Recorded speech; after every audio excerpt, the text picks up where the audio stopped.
If Berman is an alias Pauline's brother is using, then it's pretty established. He was arrested and went through the system with the name intact. If he changed it 20 years ago when Pauline ran away from home, that's a lifetime as far as public records are concerned. They were still playing catch-up trying to enter info and old cases into computers. A lot of those files never made the transition, especially in small towns. Look at how hard it's been for Leo to track down Pauline's parents, and they filed a missing persons report. How old is Berman? Faith scrolled back to the front of the report. 37. Will stopped. Pauline is 37. Could they be twins? Faith rifled around in her purse and found the black and white copy of Pauline McGee's driver's license. She tried to recall Jake Berman's face, but then remembered she was holding his file in her other hand. The BlackBerry was still loading. She held it up above her head, hoping the signal would get stronger. Let's go back to the front of the house, Will suggested. They went around the other side, Will checking the windows, making sure nothing looked suspicious. By the time they reached the front porch, the file had finally downloaded. Jake Berman had a full beard in his arrest photo, the sort of unkempt kind that suburban dads sported when they were trying to look subversive. Faith showed Will the picture. He was clean-shaven when I talked to him, she said. Felix said the man who took his mother had a mustache. He couldn't have grown one that quickly. We can get a sketch of what Jake would look like without facial hair, with a mustache, whatever. It's Amanda's call whether or not we put that out on the wire. Releasing a sketch could make Jake Berman panic and go even deeper into hiding. If he was their bad guy, it could also serve to tip him off. He might decide to kill any witnesses and leave the state, or worse, the country. Hartsfield International Airport offered over 2,500 flights in and out of the city every day. Will said, he's got dark hair and dark eyes like Pauline. So do you. Will shrugged, admitting, he doesn't look like her twin. Maybe her brother. Faith was being stupid again. She checked the birthdays. Berman had a birthday after he was arrested. He was born 18 months before Pauline. Irish twins. Was he wearing a suit when he was arrested? She scrolled through the file. Jeans and a sweater, same as when I talked to him at Grady. Does the report list his occupation? Faith checked. Unemployed. She read the other details, shaking her head. This is such a sloppy report. I can't believe a lieutenant passed this on. I've done those stings before. You get 10, maybe 15 guys a day. Most of them plead it down or just pay the fine and hope it goes away. You're not going to be going to court, because the last thing they want to do is face their accuser. What's the typical hand gesture they use to ask for sex? Faith asked, curious. Will did something absolutely obscene with his fingers, and she wished she hadn't asked. He insisted, there has to be a reason Jake Berman is hiding. What are our options? He's either a deadbeat, he's Pauline's brother, or he's our bad guy. Or all three. Or none, Will pointed out. Either way, we've got to talk to him. Amanda's got the whole team looking for him. They're doing all the derivations on his name they can think of. Jake Seward, Jack Seward. They're trying McGee, Jackson, Jakeson. The computer will run the permutations. What's his middle name? Henry. So we've got Hank, Harry, Haas. How can he have an arrest record and we still can't find him? He's not using credit cards. He doesn't have a cell phone bill or a mortgage. None of his last known addresses have given up anything useful. We don't know who his employer is or where he's worked in the past. Maybe it's all in his wife's name, the name we don't have. If my husband got caught getting his willy winked at the mall while I was standing outside with our kids... Faith didn't bother to finish the sentence. It would help if the lawyer who handled his public indecency case wasn't a total prick. The man was refusing to divulge any of his client's information and insisted he had no way to get in touch with Jake Berman. Amanda was filing warrants to look into the files, but warrants like that took time, something they were running out of. A blue Ford Escape pulled up in front of the house. The man who got out of the car looked like the textbook example of anxiety, from his wrinkled brow to the way he was wringing his hands in front of his slightly paunched belly. He was average-looking, balding, with stooped shoulders. Faith would have pegged his occupation as one that required him to sit in front of a computer for more than 8 hours a day. "Are you the police officers I spoke with?" the man asked brusquely. Then, perhaps realizing how abrupt he had been, he tried again. "I'm sorry, I'm Michael Tanner, Olivia's brother. Are you the police?" "Yes, sir." Faith pulled out her ID. She introduced herself and Will. "Do you have a key to your sister's house?" Michael seemed worried and embarrassed at the same time, as if this could all just be a misunderstanding. "I'm not sure we should be doing this. Olivia likes her personal space." Faith caught Will's eye, another woman who was good at putting up boundaries. Will offered, "We can call a locksmith if we need to. It's important we see inside the house in case anything happened. Olivia might have fallen, or—" "I've got a key."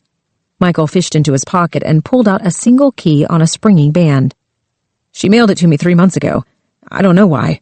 She just wanted me to have it, I guess, because she knew I wouldn't use it. Maybe I shouldn't use it." Will said, "You wouldn't have flown all the way from Houston unless you thought that something was wrong." Michael's face went white, and Faith caught a glimpse of what the last few hours of his life must have been like. Driving to the airport, getting on the plane, renting a car, all the while thinking that he was being foolish, that his sister was fine. All the while knowing in the back of his brain that the exact opposite was probably true. Michael handed Will the key. "The policeman I spoke with yesterday said he sent a patrolman to knock on the door." He paused as if he needed them to confirm this had happened. "I was worried they weren't taking me seriously. I know Olivia's a grown woman, but she's a creature of habit. She doesn't depart from her routine." Will unlocked the door and went inside the house. Faith kept the brother on the porch. She asked him, "What's her routine?" He closed his eyes for a moment, as if to collect his thoughts. "She works at the private bank in Buckhead. Has for almost 20 years. She goes in 6 days a week, every day but Monday, when she does her shopping and other chores. Cleaners, library, grocery store. She's in the bank by 8, out by 8 most nights unless there's some kind of event. Her job is community relations. If there's a party or a fundraiser or something the bank is sponsoring, she has to be there. Otherwise, she's always at home." "Did the bank call you?" He put his hand to his throat, rubbing a bright red scar. Faith guessed he'd had a tracheotomy or some type of throat surgery. He said, "The bank didn't have my phone number. I called them when I didn't hear from Olivia yesterday morning. I called them when I landed. They have no idea where she is. She's never missed work before." "Do you have a recent picture of your sister?" "No." He seemed to realize why she wanted the photograph. "I'm sorry, Olivia hated to be photographed. Always." "That's okay," Faith assured him. "We'll pull it from her driver's license if we need to." Will came down the stairs. He shook his head, and Faith led the man into the house. She tried to make small talk, telling Michael, "This is a beautiful home." "I've never seen it before," he confessed.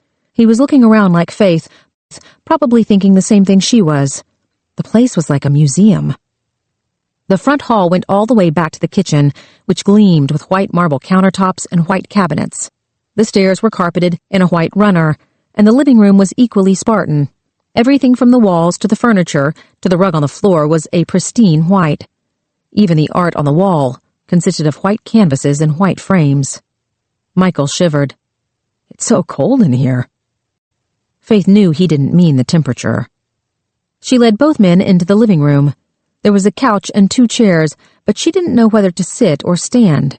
Finally, she sat on the couch, the cushion so hard that she barely made a dent. Will took the chair beside her, and Michael sat on the other end of the couch. She said, "Let's take it from the beginning, Mr. Tanner."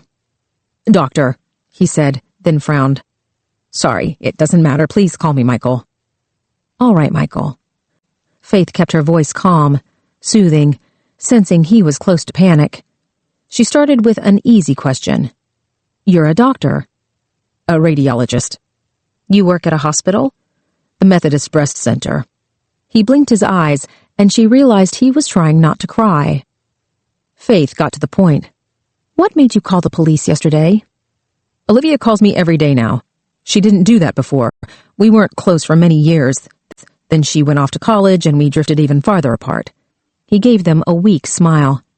"I got cancer 2 years ago, thyroid." He touched his hand at the scar on his neck again. "I just felt an emptiness."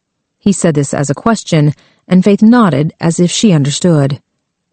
"I wanted to be with my family. I wanted to have Olivia back in my life. I knew it would be on her terms, but I was willing to make that sacrifice." "What terms did she impose?" "I could never call her.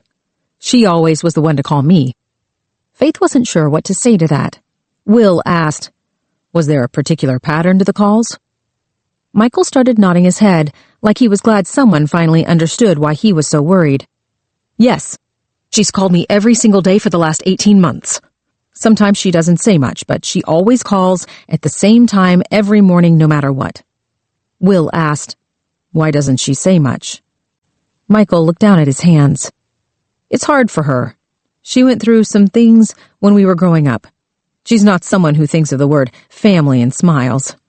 He rubbed his scar again, and Faith felt a profound sadness coming off him. She doesn't smile much about anything, actually. Will glanced at Faith to confirm it was okay for him to take over. She gave him a slight nod. Obviously, Michael Tanner was more comfortable talking to Will. Her job now was to just blend in with the background. Will asked, "Your sister wasn't a happy person?" Michael slowly shook his head, his sadness filling the room. Will was silent for a moment, giving the man some space. "Who abused her?" Faith was shocked by the question, but the tears that fell from Michael's eyes told her that Will was spot on. "Our father. Quite the cliché these days." "When?" "Our mother died when Olivia was 8. I guess it started shortly after that. It went on for a few months until Olivia ended up at the doctor. She was damaged. The doctor reported it, but my father just..." Tears came in earnest now. "My father said she had hurt herself on purpose, that she had put something down there to injure herself, to draw attention to herself because she missed our mother." He angrily wiped his tears away. "My father was a judge. He knew everyone on the police force, and they thought they knew him. He said that Olivia was lying, so everyone assumed she was a liar, especially me. For years, I just didn't believe her." "What changed your mind?" He gave a humorless laugh. "Logic. It didn't make sense that she would be the way she is unless something horrible had happened." Will kept staring straight into the man's eyes. "Did your father ever hurt you?" "No." He had answered too quickly. "Not anything sexual, I mean. He punished me sometimes, took out the belt. He could be a brutal man, but I thought that's what fathers did. It was normal. The best way to avoid a beating was to be a good son, so I was a good son." Again, Will took his time getting to the next question. "How did Olivia punish herself for what happened?" Michael struggled with his emotions, trying to contain them but failing miserably. He finally pressed his thumb and forefinger into his eyes, sobbing. Will just sat there, motionless. Faith followed his lead. She knew instinctively that the worst thing she could do right now was comfort Michael Tanner. He used the backs of his hands to wipe his tears. At last he said, "Olivia was bulimic. I think she might still be anorexic, but she swore to me the purging was under control." Faith realized she had been holding her breath. Olivia Tanner had an eating disorder, just like Pauline McGee and Jackie Zabel. Will asked, "When did it start?" 10, 11, I don't remember. I'm 3 years younger. All I can recall is that it was horrible. She just started to waste away." Will only nodded, letting the man speak. "Olivia was always obsessed with her looks. She was so pretty, but she never accepted..." Michael paused. "I guess Dad made it worse. He was always pinching her, teasing her, telling her she needed to get rid of her baby fat. She wasn't fat. She was a normal girl. She was beautiful. Was beautiful. Do you know what happens when you starve yourself like that?" Michael was looking at Faith now, and she shook her head. "She got pressure sores on her back. Big, gaping wounds where her bones rubbed holes in her skin. She could never sit down, couldn't get comfortable. She was cold all the time, couldn't feel her hands and feet. Some days she didn't even have the energy to walk to the bathroom. She would just defecate on herself." He stopped as the memories obviously flooded back. She slept 10, 12 hours a day. She lost her hair. She would go into these uncontrollable shaking fits. Her heart would race, her skin was it was disgusting. Flaky, dry scales would just fleck off her body. And she thought it was all worth it. She thought it made her beautiful. Was she ever hospitalized? He laughed, as if they couldn't begin to understand how horrible the situation had been. She was in and out of Houston General all the time. They would put her on a feeding tube. She would gain enough weight so that they would let her leave the hospital, then she'd go back to purging herself again as soon as she got out. Her kidneys shut down twice. There was a lot of concern about the damage she was doing to her heart. I was so angry with her then. I didn't understand why she was willingly doing something so awful to herself. It just seemed, why would you starve yourself? Why would you put yourself through? He looked around the room, the cold place his sister had created for herself. Control. She just wanted to control one thing, and I guess that one thing was what went into her mouth. Faith asked, "Was she better? Recently?" He nodded and shrugged at the same time. "She got better when she got away from my father. Went off to college, got a business degree. She moved here to Atlanta. I think the distance helped her." "Was she in therapy?" "No." "How about a support group or maybe an online chat room?" He shook his head, certain. "Olivia didn't think she needed help. She thought she had it all under control." "Did she have any friends or—" "No, she had no one." "Is your father still alive?" "He died about 10 years ago. It was very peaceful. Everyone was so pleased that he just passed in his sleep." "Is Olivia a religious person? She doesn't go to church, or she would burn down the Vatican if she could get past the guards." Will asked, "Do the names Jackal and Zabel, Pauline McGee, or Anna mean anything to you?" He shook his head. "Have you or your sister ever been to Michigan?" He gave them a puzzled look. "Never. I haven't. Olivia has lived in Atlanta all her adult life, but she might have taken a trip there I wasn't aware of." Will tried. "How about the words, 'I will not deny myself'? Does that mean anything to you?" "No, but it's the exact opposite of what Olivia does in her life. She denies herself everything." "How about thinspo or thinspiration?" Again he shook his head. "No." Faith took over. "What about kids? Did Olivia have children or want children?" "It would have been physically impossible," the man answered. "Her body, the damage she did to herself, there was no way she could carry a child." "She could adopt." "Olivia hated children." His voice was so low that Faith could barely hear him. "She knew what could happen to them." Will asked the question that was on Faith's mind. "Do you think she was doing it again, starving herself?" "No," Michael said. "Not like before, at least. That's why she called me every morning, 6 sharp, to let me know she was okay. Sometimes I'd pick up the phone and she'd talk to me. Other times she'd just say, 'I'm okay,' and hang up the phone. I think it was a lifeline for her. I hope it was." Faith said, "But she didn't call you yesterday. Is it possible that she was mad at you?" "No." He wiped his eyes again. "She never got mad at me. She worried about me. She worried about me all the time." Will only nodded, so Faith asked, "Why did she worry?" "Because she was—" Michael stopped, clearing his throat a couple of times. Will said, "She was protecting him from their dad." Michael kept nodding, and the room got quiet again. He seemed to be working up his courage. "Do you think—" He stopped himself. "Olivia would never change her routine." Will stared him straight in the eye. "I can be kind or I can be honest, Dr. Tanner. There are only 3 possibilities here. One is that your sister wandered off. People do that. You wouldn't believe how often it happens. The other is she's been in an accident or she's hurt. I called the hospitals. The Atlanta police did too. They checked all their reports and everyone's accounted for." Michael nodded, probably because he already knew this. "What's the 3rd possibility?" he asked softly. "Someone has taken her," Will answered. "Someone who means to do her harm." Michael's throat worked. He stared down at his hands for a good long while before finally nodding. "Thank you for your honesty, Detective." Will stood up. He asked, "Do you mind if we look around the house? Check through your sister's things?" Again the man nodded, and Will told Faith, "I'll check upstairs. You take down here."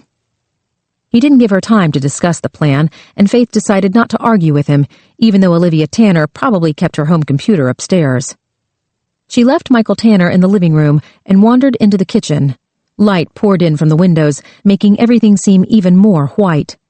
The kitchen was beautiful, but just as sterile as the rest of the house. The countertops were completely bare, except for the thinnest television Faith had ever seen. Even the cords for the cable and plug were hidden, snaking down a thin hole in the lightly veined marble. The walk-in pantry had very little food. What was there was stacked neatly in line, boxes face out to show the brands, cans all turned in the same direction. There were 6 economy-size bottles of aspirin, still in their packaging. The brand was different from the one Faith had found in Jackie Zabel's bedroom, but she found it odd that both women took so much aspirin. Yet another detail that did not make sense. Faith made some phone calls as she searched the kitchen cabinets. As quietly as she could, she requested a background check on Michael Tanner, just to clear him from the picture. Her next call was a request to borrow some patrolmen from the Atlanta police to canvass the neighborhood. She'd put a phone dump on Olivia Tanner's home phone so they could see who she had been talking to. But the woman's cell phone was probably registered to the bank. If they were really lucky, there was a BlackBerry somewhere so they could read her email. Maybe Olivia had someone in her life that her brother didn't know about. Faith shook her head, knowing this was a long shot. The house was a showplace, but it didn't feel lived in. There were no parties here, no weekend get-togethers. Certainly, no man was living here. What had Olivia Tanner's life been like? Faith had worked missing persons cases before. The key to finding out what happened to the women, they were all usually women, was to try to put yourself in their shoes. What were their likes and dislikes? Who were their friends? What was so awful about their boyfriend, husband, lover that made them want to pick up and leave? With Olivia, there were no clues, no emotional anchors to pounce on. The woman lived in a lifeless house without a comfortable chair to sink into at the end of the day. All her plates and bowls were unscratched, unchipped, and looked unused. Even the coffee cups were sparkling at the bottom. How could Faith relate to a woman who lived in a perfectly kept white box? Faith returned to the kitchen cabinets, again finding nothing out of place. Even what she would have considered the junk drawer was neat, screwdrivers in a plastic case, hammer resting on a ball of twine. Faith ran her finger along the inside seam of the cabinet, finding no grit or dirt. There was something to be said for a woman who dusted her kitchen cabinets inside and out. Faith opened the bottom drawer and found an oversized envelope like the kind used for mailing photographs. She opened the top and found a stack of glossy pages that had been neatly cut from magazines. All of them showed models in various stages of undress, no matter whether they were selling perfume or gold watches. These weren't the usual women you found in sweater sets and pearls, as they cheerily dusted their houses and cleaned up after adorable children. These models were meant to convey sex, wantonness, and, above all, thinness. Faith had seen some of these bone-thin models before.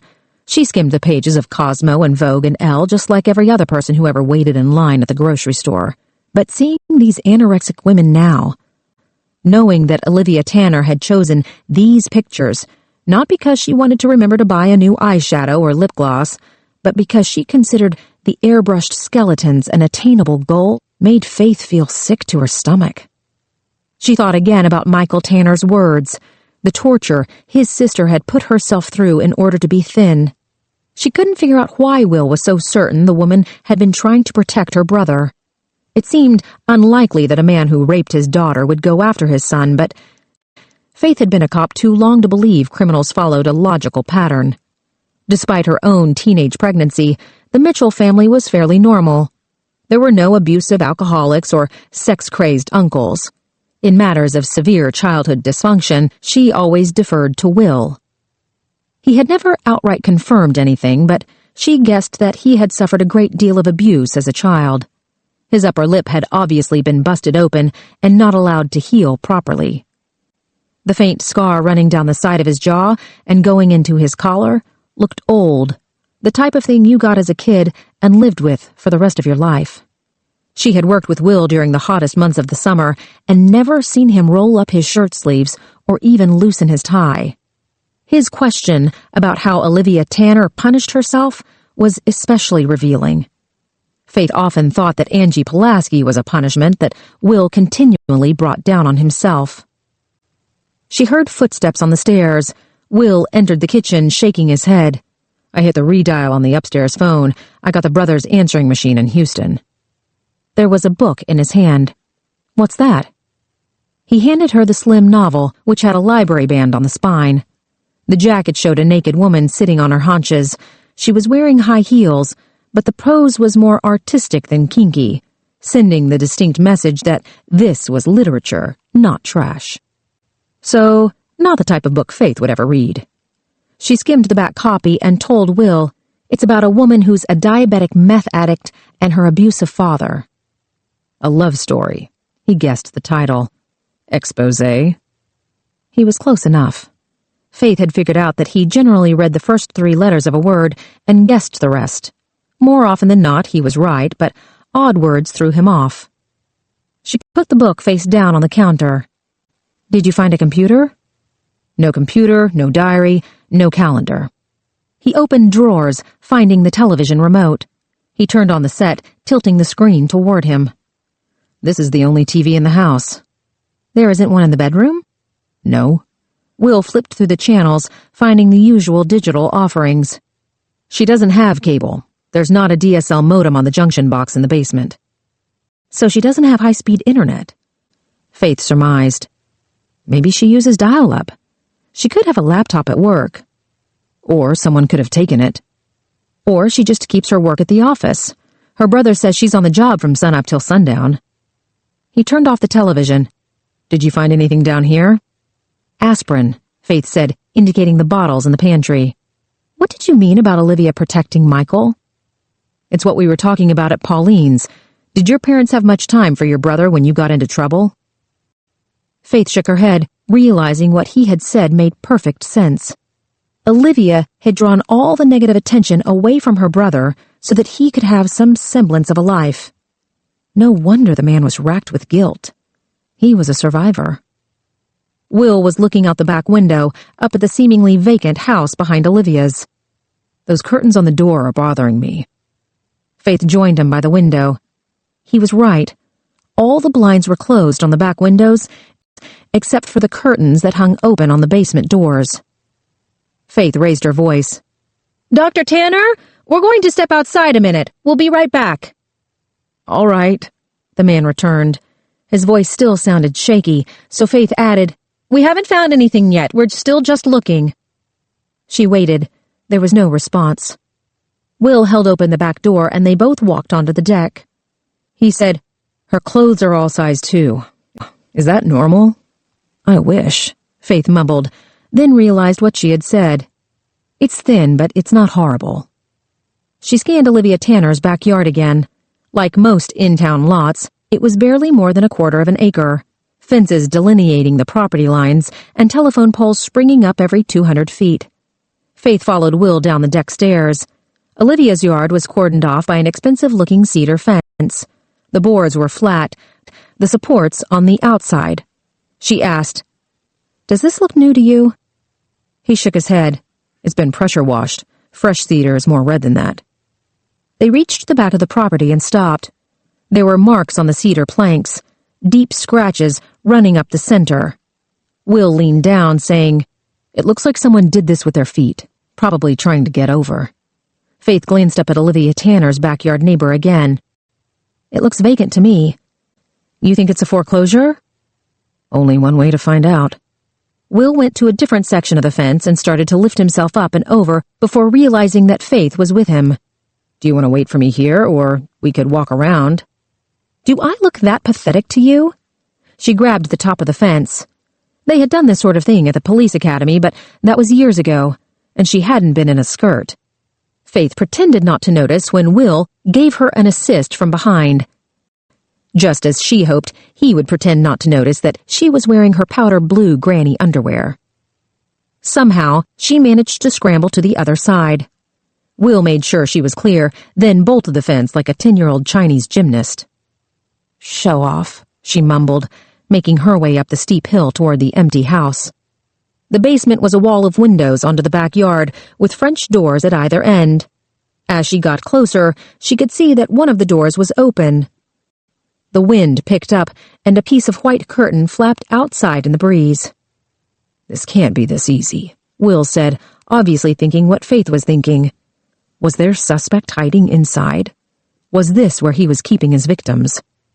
Will walked toward the house with a determined gait. She asked, "Should I call for backup?" Will didn't seem concerned. He pushed open the door with his elbow and poked his head inside. "Ever hear of probable cause?" "Do you hear that noise?" he asked, even though they both knew that he hadn't heard a thing. Legally, they couldn't go into a private home without a search warrant or threat of imminent danger. Faith turned around, looking back at Olivia Tanner's house.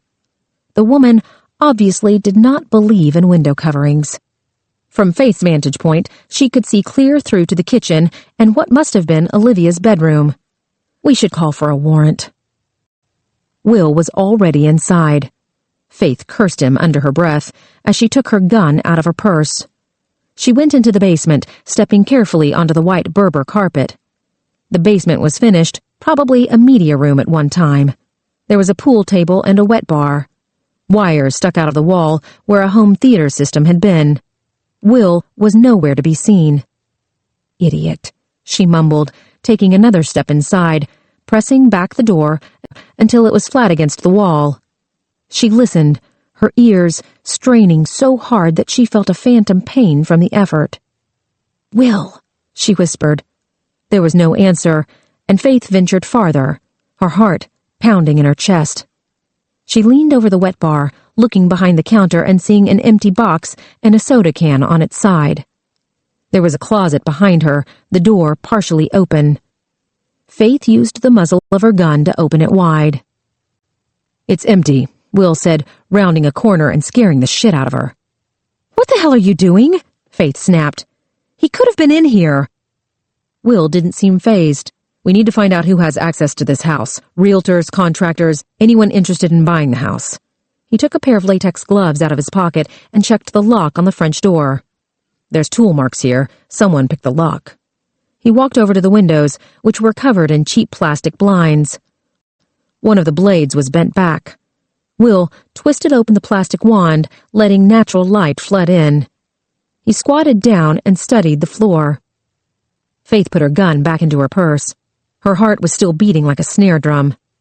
"Will, you scared the crap out of me. Don't walk into a house like that without me with you." "You can't have it both ways."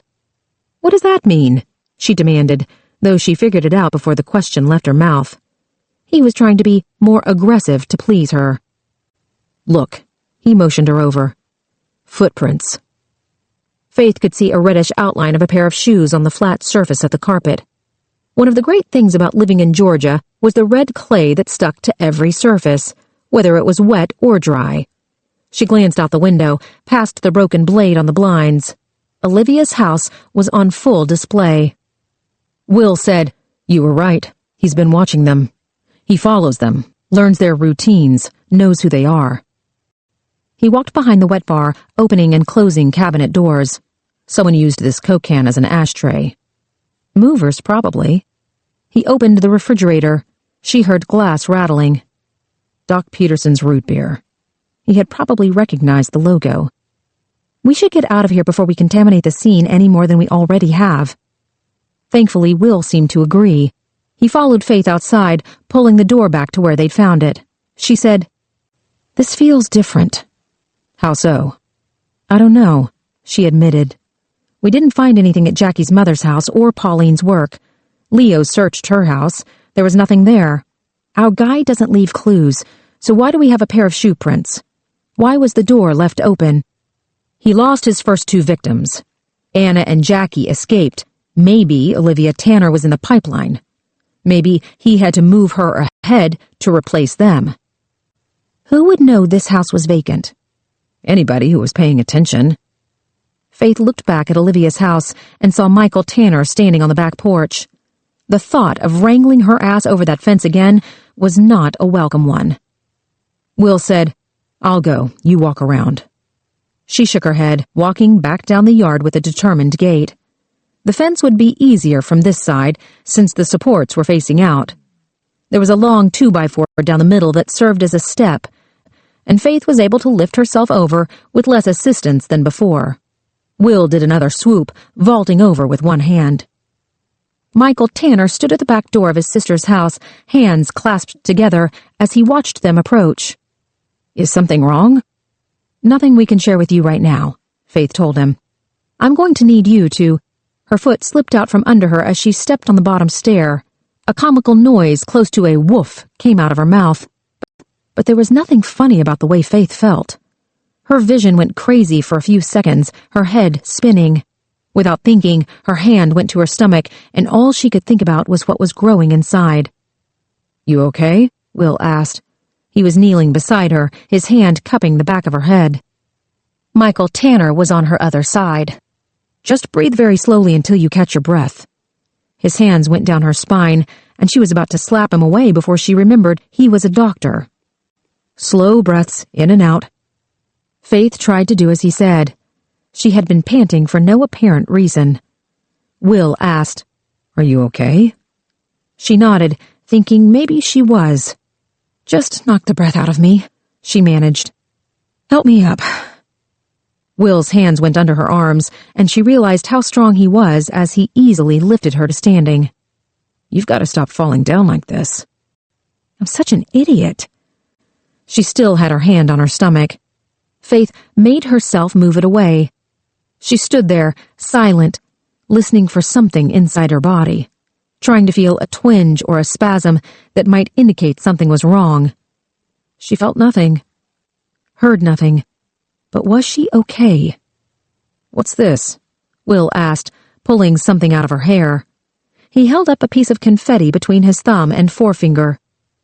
Faith ran her fingers through her hair, looked behind her. She saw tiny pieces of confetti in the grass. Damn it, Will cursed. I saw one of these on Felix's book bag. It's not confetti. These are from a taser. Chapter 15. Sarah had no idea why she was at Grady on her day off.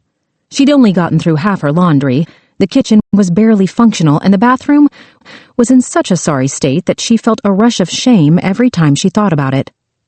Yet, here she was, back at the hospital, climbing the stairs up to the 16th floor so that no one would see her as she made her way to the ICU.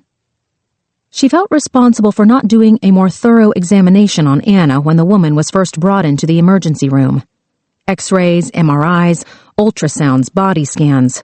Almost every surgeon in the hospital had laid hands on the woman, and they had all missed the 11 trash bags. The CDC had even been called in to culture the infection and had come up empty-handed. Anna had been tortured, cut, torn, damaged in countless ways that would not heal because the plastic was inside of her. When Sarah removed the bags, the stench had filled the room. The woman was starting to rot from the inside. It was a wonder she hadn't gone into toxic shock. Logically, Sarah knew this was not her fault. But in her gut, she felt that she had done something wrong. All morning as she folded clothes and scrubbed dishes, her mind wandered back to 2 nights ago when Anna was brought in. Sarah saw herself fashioning an alternate reality where she was able to do more than hand the woman off to the next doctor. She had to remind herself that even unbending the woman to do X-rays had caused her excruciating pain. Sarah's job had been to stabilize the woman for surgery, not do a full gynecological exam. And yet she still felt guilty.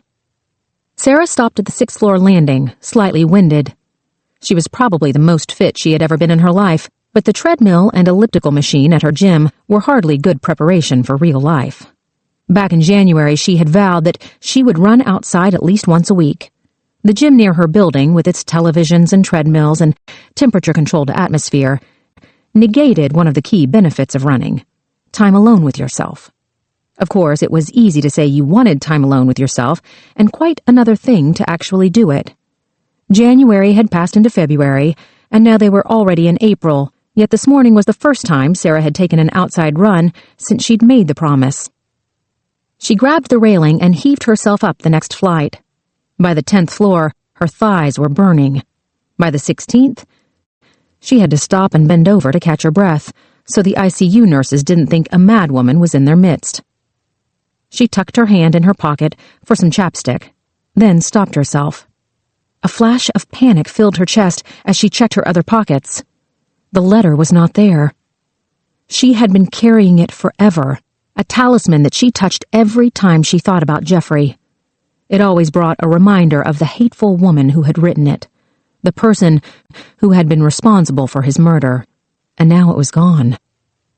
Sarah's mind raced as she tried to remember where she had left it. Had she washed it with the rest of the laundry? Her heart leapt into her throat at the thought. She scanned her memory, finally recalling that she'd put the letter down on the kitchen counter yesterday when she'd gotten home from Jacqueline Zabel's autopsy. Her mouth opened, a sharp huff of air coming out. The letter was at home. She'd moved it this morning to the mantel, which seemed an odd place to put it. Jeffrey's wedding ring was there, the urn with some of his ashes beside it. The two things should not be together. What had she been thinking? The door opened and a nurse came out with a pack of cigarettes in her hand. Sarah recognized Jill Marino, the ICU nurse who had been taking care of Anna the morning before. Jill asked, "Isn't today your day off?" Sarah shrugged. "Can't get enough of this place. How is she?" "Infection's responding to antibiotics. Good catch on that. If you hadn't taken out those bags, she'd be dead by now." Sarah nodded off the compliment, thinking if she'd seen them in the first place, Anna would have had much more of a fighting chance. They took out the breathing tube around 5. Jill held open the door for Sarah to pass through. "Brain scan results came back. Everything looked good except for the damage to the optic nerve. That's permanent. Ears are fine, so at least she can still hear. Everything else is fine. No reason she's not waking up." She seemed to realize the woman had plenty of reasons not to wake up, and added, "Well, you know what I mean." "Are you off?" Jill guiltily indicated the cigarettes. "Up to the roof to ruin the fresh air." "Should I waste my breath and tell you those things will kill you?" "Working here will kill me first," the nurse countered, and with that she began a slow trudge up the stairs. 2 cops still guarded Anna's room. Not the same as the day before, but they still both tipped their hats to Sarah. One even pulled back the curtain for her. She smiled her thanks as she went into the room. There was a beautiful arrangement of flowers on the table by the wall. Sarah checked them and found no card. She sat in the chair and wondered about the flowers. Probably someone had checked out of the hospital and given the flowers to the nurses to distribute as they saw fit. They looked fresh, though, as if they'd just been plucked this morning from someone's backyard garden. Maybe Faith had sent them. Sarah quickly dismissed the thought. Faith Mitchell didn't strike her as particularly sentimental. Nor was she very smart, at least not about her health. Sarah had called Delia Wallace's office that morning. Faith had yet to make an appointment. She would be running out of insulin soon. She'd either have to risk another fainting spell or come back to Sarah. She leaned her arms on Anna's bed, staring at the woman's face. Without the tube down her throat, it was easier to see what she had looked like before all of this had happened. The bruises on her face were starting to heal, which meant they looked worse than the day before. Her skin was a healthier shade now, but it was swollen from all the fluids they were giving her. The malnourishment was so pronounced that it would take several weeks before her bones receded under a healthy layer of flesh. Sarah took the woman's hand, feeling her skin. It was still dry. She found a bottle of lotion in a zippered bag by the flowers. It was the usual kit they gave out at the hospital, filled with the things some administrative committee thought patients might need. Slip-proof socks, lip balm, and lotion that smelled faintly of antiseptic. Sarah squirted some into her palm and rubbed her hands together to warm the lotion before taking Anna's frail hand in her own. She could feel each bone of the finger, the knuckles like marbles. Anna's skin was so dry that the lotion disappeared almost as soon as Sarah put it on, and she was squirting more into her palms when Anna stirred. "Anna?" Sarah touched the side of the woman's face with a firm, reassuring pressure. Her head moved just slightly. People in comas did not just magically wake up. It was a process, usually a drawn-out one. One day they might open their eyes, they might speak without making sense, picking up on some conversation started long ago. "Anna," Sarah repeated, trying to keep her voice calm. "I need you to wake up now." Her head moved again, a distinct tilt toward Sarah. Sarah made her voice firm. "I know it's hard, sweetie, but I need you to wake up." Anna's eyes split open, and Sarah stood, putting herself directly in her line of vision, even though she knew that the woman could not see her. "Wake up, Anna. You're safe now. No one is going to hurt you." Her mouth moved, the lips so dry and chapped that the skin broke. "I'm here," Sarah said. "I can hear you, sweetie. Try to wake up for me." Anna's breath quickened in fear. What had happened was starting to dawn on the woman. The agony she had endured, the fact that she could not see. "You're in the hospital. I know you can't see, but you can hear me. You're safe. 2 police officers are right outside your door. No one is going to hurt you." Anna's hand trembled as it reached up, fingers brushing against Sarah's arm. Sarah grabbed her hand, held onto it as firmly as she could without causing more pain. "You're safe now," Sarah promised her. "No one else is going to hurt you." Suddenly, Anna's grip tightened, squeezing Sarah's hand so tightly that it brought a sharp, shooting pain as the bones crunched together. The woman was fully alert, wide awake. "Where is my son?" Chapter 16. When you pulled the trigger on a taser, 2 hooked probes were propelled by an inert nitrogen gas, shooting them out at about 160 feet per second. In civilian units, 15 feet of insulated, conductive wire facilitated 50,000 volts being delivered to whomever the probes latched onto. The electrical pulses interrupted sensory and motory function, as well as the central nervous system. Will had been shot with a taser during a training session. He still could not remember the time frame immediately before or after the charge hit him, only that Amanda had been the one to pull the trigger, and she had been sporting an incredibly pleased grin when he had finally been able to stand up. Like bullets in a gun, the taser devices required cartridges that were preloaded with the wires and probes. Because the constitutional framers were unable to predict the existence of such a device, there was no inalienable right attached to owning a taser. Some bright thinker had managed to insert one codicil into their manufacturer. All taser cartridges had to be loaded with aphids, or anti-felon identification dots, which scattered out by the hundreds each time a cartridge was fired. At first glance, these small dots looked like confetti. The design was on purpose. The tiny pieces were so vast in number that it was impossible for a perpetrator to pick them all up to cover his trail. The beauty was that, under magnification, the confetti revealed a serial number that identified which cartridge they came from. Because Taser International wanted to keep the legal community on their side, they had enacted their own tracing program. All you had to do was call them up with the serial number from one of the dots, and they would give you the name and address of the person who had purchased the cartridge. Faith was on hold for less than 3 minutes when the company came back with a name. "Shit," she whispered. Then, realizing she was still on the phone, she added, "No, thank you, that's all I need." She closed her cell phone as she reached down to crank the key in the Mini's ignition. The taser cartridge was purchased by Pauline Seward. The address listed is the vacant house behind Olivia Tanner's place. How were the cartridges paid for? With an American Express gift card. No name on the card. It's untraceable. She gave him a meaningful glance. The cartridges were purchased 2 months ago, which means he's been watching Olivia Tanner for at least that long. And since he used Pauline's name, we have to assume that he was planning on taking her too. The vacant house is owned by the bank, not the one where Olivia works. Will had called the number on the realtor's sign in the front yard while Faith was dealing with Taser. It's been empty almost a year. No one's looked at it in 6 months. Faith turned, backing out of the driveway. Will raised his hand at Michael Tanner, who was sitting in his Ford Escape, hands gripping the wheel. Will said, "I didn't recognize the taser dots on Felix's book bag." "Why would you? It was confetti on a kid's satchel. You need a magnifying glass to read the serial numbers." She added, "If you want to blame someone, Blame the Atlanta police for not picking up on it at the scene. Their forensic guys were there. They must have vacuumed the carpets in the car.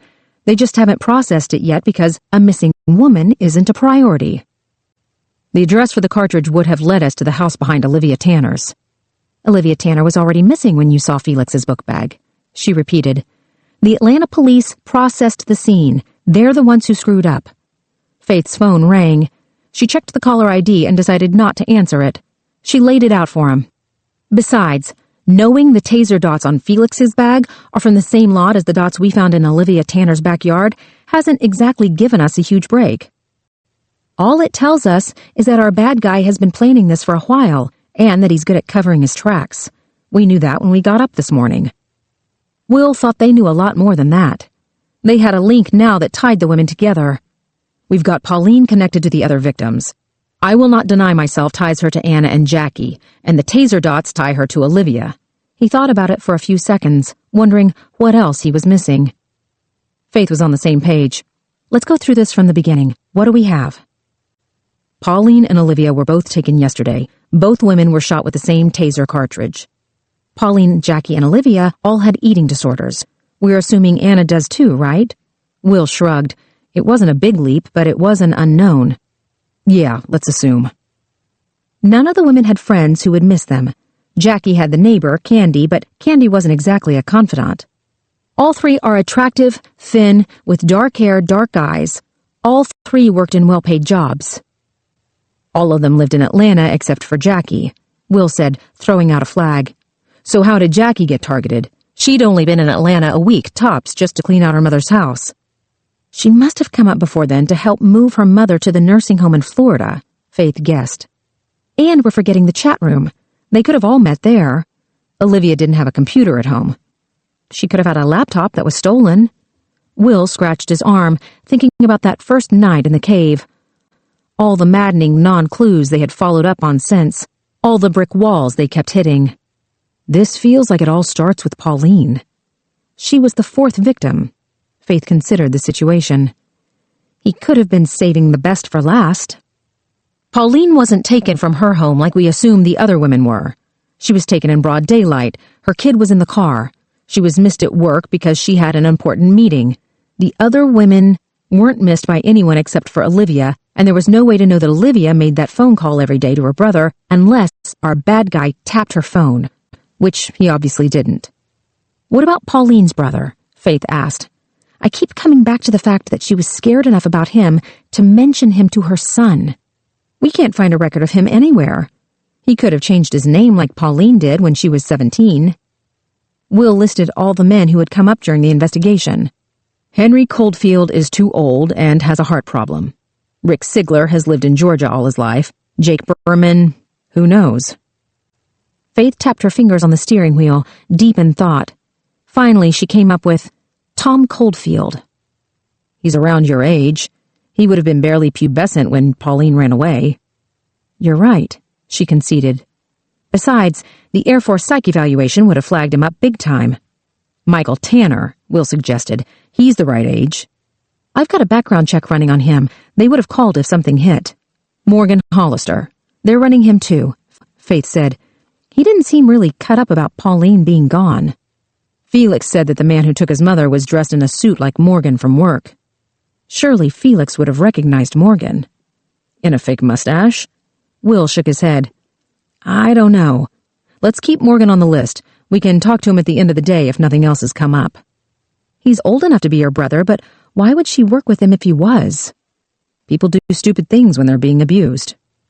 Will reminded her. We need to check with Leo and see what he's come up with. He was working with the Michigan police trying to track down Pauline's parents. She ran away from home. Who did she run away from? The brother, Faith said, bringing them back full circle. Her phone rang again. She let it go into voicemail before opening it and dialing in a number. I'll see where Leo is. He's probably out in the field.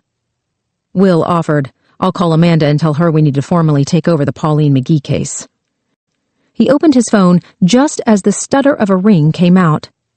Since the phone had been broken, it had been doing unusual things. Will pressed his ear to the device, saying, Hello?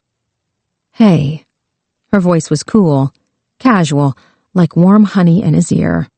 His mind flashed on the image of the mole on her calf, the way he could feel it under his palm when he ran his hand up her leg. "You there?"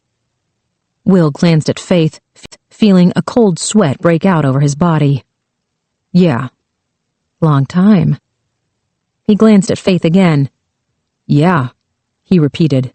About 8 months had passed since he had come home from work to find Angie's toothbrush missing from the cup in the bathroom. She asked, "What are you up to?" Will swallowed, trying to generate some spit. "Working a case." "That's good. I figured you were busy." Faith had finished her call. She was looking at the road ahead, but if she had been a cat, her ear would have been cocked in his direction. He told Angie, "I guess this is about your friend?" "Lola's got some good intel." "That's not really my side of the job," he told her. "The GBI didn't start cases. They finished them. Some pimps turned a penthouse into a drug pad. They've got all kinds of shit lying around like candy. Talk to Amanda about it. She'll look good on the 6 o'clock news standing in front of all that dope." Will tried to concentrate on what she was saying. There was just the whir of the Mini's engine and Faith's ever-listening ear. "You there, baby?" He said, "Not interested." "Just pass it on for me. It's the penthouse in an apartment building called 21 Beeston Place. The name is the same as the address, 21 Beeston." "I can't help you with that." "Repeat it back to me so I know you'll remember it." Will's hands were sweating so much that he worried the phone might slip from his grasp. 21 Beeston Place.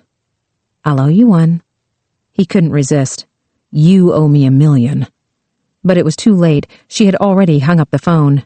Will kept it to his ear, then said, "All right, bye," like he was having a normal conversation with a normal person. To make matters worse, the phone slipped as he tried to close it, the string finally ripping out from under the duct tape. Wires he had never seen before jutted out of the back of the phone. He heard Faith's mouth open, the smacking of her lips. He told her, "Leave it be." She closed her mouth, kept her hands tight on the wheel as she made a turn against the light.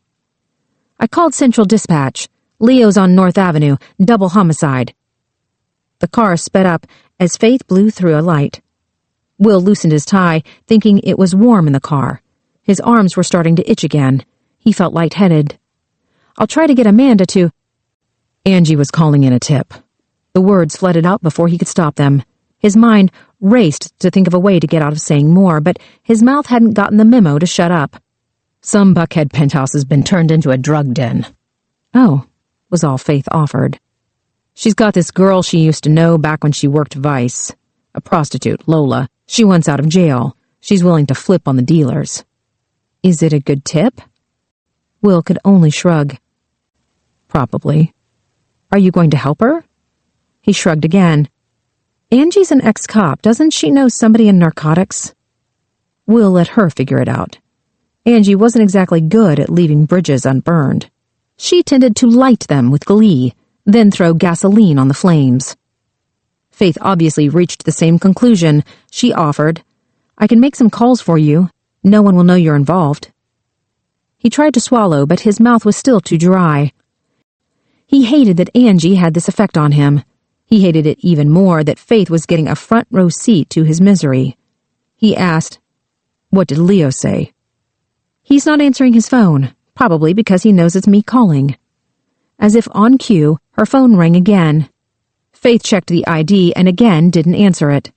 Will figured he didn't have a right to ask her what that was about, considering he'd put a moratorium on discussions of his own phone calls. He cleared his throat a few times so he could speak without sounding like a pubescent boy. "A taser gun means distance. He would have used a stun gun on them if he was able to get close enough." Faith returned to their original conversation. "What else have we got?" she asked. "We're waiting for DNA results from Jacqueline and Zabel. We're waiting to hear back from the tech department on Zabel's laptop and the computer from Pauline's office. We're waiting to hear back on any forensic evidence from the vacant house behind Olivia's." Will heard a distinct buzzing, and Faith pulled out her BlackBerry. She drove with one hand as she read the screen. "Phone dump on Olivia Tanner's line," she scrolled through. "One number every morning around 7 o'clock to Houston, Texas. 7 our time is 6 Houston time," Will said. "That's the only number she called?" Faith nodded. Going back for months. She probably used her cell for most of her calls. She tucked the BlackBerry back in her pocket. Amanda's working on a warrant for the bank. They were nice enough to cross-reference their accounts for our missing women's names. No matches. But they're not going to give us access to Olivia's computer, phone, or email without a fight. Something about federal banking law. We have to get into that chat room. I have to think if she was using an online group, she'd have access at home. Her brother says she's at work all the time. Maybe they all met in person, like AA or a knitting group. It's hardly something you can pin up on the community bulletin board. Like starving yourself to death? Come join us. How else would they all meet? Jackie is a realtor. Olivia is a banker who doesn't write mortgages. Pauline is an interior designer, and Anna does whatever she does, probably something equally as lucrative. She gave a heavy sigh. It has to be the chat room, Will. How else would they all know each other? Why do they have to know each other? He countered. The only person they have to know is the abductor. Who would have contact with women working in all those different fields? Janitor, cable guy, trash man, exterminator. Amanda's had information processing going through all those things. If there was a connection, it would be evident by now. Forgive me for not holding out hope. They've had 2 days and they can't even find Jake Berman. She cut the wheel, turning onto North Avenue. 2 Atlanta police cruisers blocked the scene. They could see Leo in the distance, his hands waving wildly as he screamed at some poor kid in uniform. Faith's phone rang again. She dropped it into her pocket as she got out of the car. I'm not on Leo's favorite list right now. Maybe you should do the talking. Will agreed that was best, especially considering the fact that Leo already looked a couple of notches beyond furious. He was still yelling at the cop when they approached him. Every other word was fuck, and his face was so red, Will wondered if he might be having a heart attack. Overhead, a police helicopter hovered, what the locals called a ghetto bird. The chopper was so close to the ground that Will could feel his eardrums pulsing. Leo waited for it to move on before demanding, "What the fuck are you doing here?" Will said, "That missing persons case you gave us, Olivia Tanner, there were taser dots at the scene that trace back to a cartridge purchased by Pauline Seward." Leo muttered another, "Fuck." "We also found some evidence at Pauline McGee's office that connects her back to the cave." Leo's curiosity got the better of him. "You think Pauline's your doer?" Will hadn't even considered the thought. "No, we think she's been taken by the same man who took the other women. We need to know as much as we can." "Not much to tell," he interrupted. "I talked to Michigan this morning. I was sitting on it since your partner's such a ray of fucking sunshine lately." Faith opened her mouth, but Will held out his hand to stop her. "What did you find out?" Leo said, "I talked to an old-timer they got on the desk. Name's Dick Winters. Been on the job 30 years, and they got him straddling the phones. You believe that shit?" "Did he remember Pauline?" "Yeah, he remembered her. She was a good-looking kid. Sounded like the old guy had a boner for her." Will could not possibly care less right now about some scuzzy old cop bird dogging a teenager. "What happened?" "He picked her up a couple of times for shoplifting, drinking too much and getting loud about it. He never ran her in, just took her back home, told her to straighten up. She was underage, but when she hit 17, it was harder to sweep it under the rug. Some store owner got a bee up his ass and pressed charges for the shoplifting. The old cop visits the family to help them out, sees something ain't right. He tucks his dick back in his pants, realizes it's time for him to do his job. The girl's got problems at school, problems at home. She tells the cop that she's being abused." "Was social services called in?" "Yeah, but little Pauline disappeared before they could talk to her." "Did the cop remember the names? The parents, anything?" Leo shook his head. "Nothing, just Pauline Seward." He snapped his fingers. "He did say there was a brother kind of touched in the head, if you know what I mean. Just a strange little fucker." "Strange how?" "Weird. You know how it is, you get a vibe." Will had to ask again, "But the cop doesn't remember his name?" "All the records are sealed because she was a juvenile. Throw in family court, and that's another obstacle." Leo said, "You're gonna need a warrant in Michigan to get them open. This was 20 years ago. There was some kind of fire in records 10 years back, the old guy says. Might not even be a file to look up." "Exactly 20 years?" Faith asked. Leo gave her a sideways look. 20 years come Easter. Will wanted to get this straight. Pauline McGee, or Seward, went missing 20 years from this Sunday, Easter Sunday? No, Leo said. Easter was in March 20 years ago. Faith asked, Did you look it up? He shrugged. It's always the Sunday following the first full moon that occurs after the spring equinox. Will took a minute to realize he was speaking English. It was like a cat barking. Are you sure? Do you really think I'm that stupid? He asked. Shit, don't answer that. The old guy was sure of it. Pauline bunked on March 26th, Easter Sunday. Will tried to do the math, but Faith beat him to it. 2 weeks ago. That could fit around the same time Sarah said Anna was probably abducted. Her phone rang again. Jesus, she hissed, checking the caller ID. She flipped open the phone. What do you want? Faith's expression changed from extreme annoyance to shock, then disbelief. Oh my God. Her hand went to her chest. Will could only think of Jeremy, Faith's son. What's the address? Her mouth dropped open in surprise. Beeston Place. Will said, That's where Angie. We'll be right there. Faith closed her phone. That was Sarah. Anna woke up. She's talking. What did she say about Beeston Place? That's where she lives. They live. Anna has a 6-month-old baby, Will. The last time she saw him was at her penthouse at 21 Beeston Place. Will had jumped behind the wheel, slamming back the seat, taking off before Faith had even shut her door. He'd raked the gears, pushing the Mini into every turn, bouncing across metal plates covering road construction. On Piedmont, he'd bumped across the median, using the oncoming lane to swerve around traffic at the light. Faith had sat quietly beside him, holding onto the handle over the door, but he could see her teeth gritted with each bump and turn. Faith said, Tell me again what she said. Will didn't want to think about Angie right now. Didn't want to consider that she might know there was a kid involved. A baby whose mother had been stolen. A child who had been left alone in a penthouse apartment that had been turned into a crack den. Drugs, he told Faith. That's all she said. They were using it as a drug pad. She was silent as he downshifted, making a wide turn onto Peachtree Street. Traffic was light for this time of day, which meant that there was a line of cars backed up 1/4 of a mile. Will used the oncoming lane again, finally jumping onto the narrow shoulder to avoid a dump truck. Faith's hand slammed palm down onto the dashboard as he banked into a turn, sliding to a stop in front of Beeston Place Apartments. The car rocked as Will got out. He ran to the entrance. He could hear the sirens of distant cruisers, an ambulance. The doorman was behind a tall counter, reading a newspaper.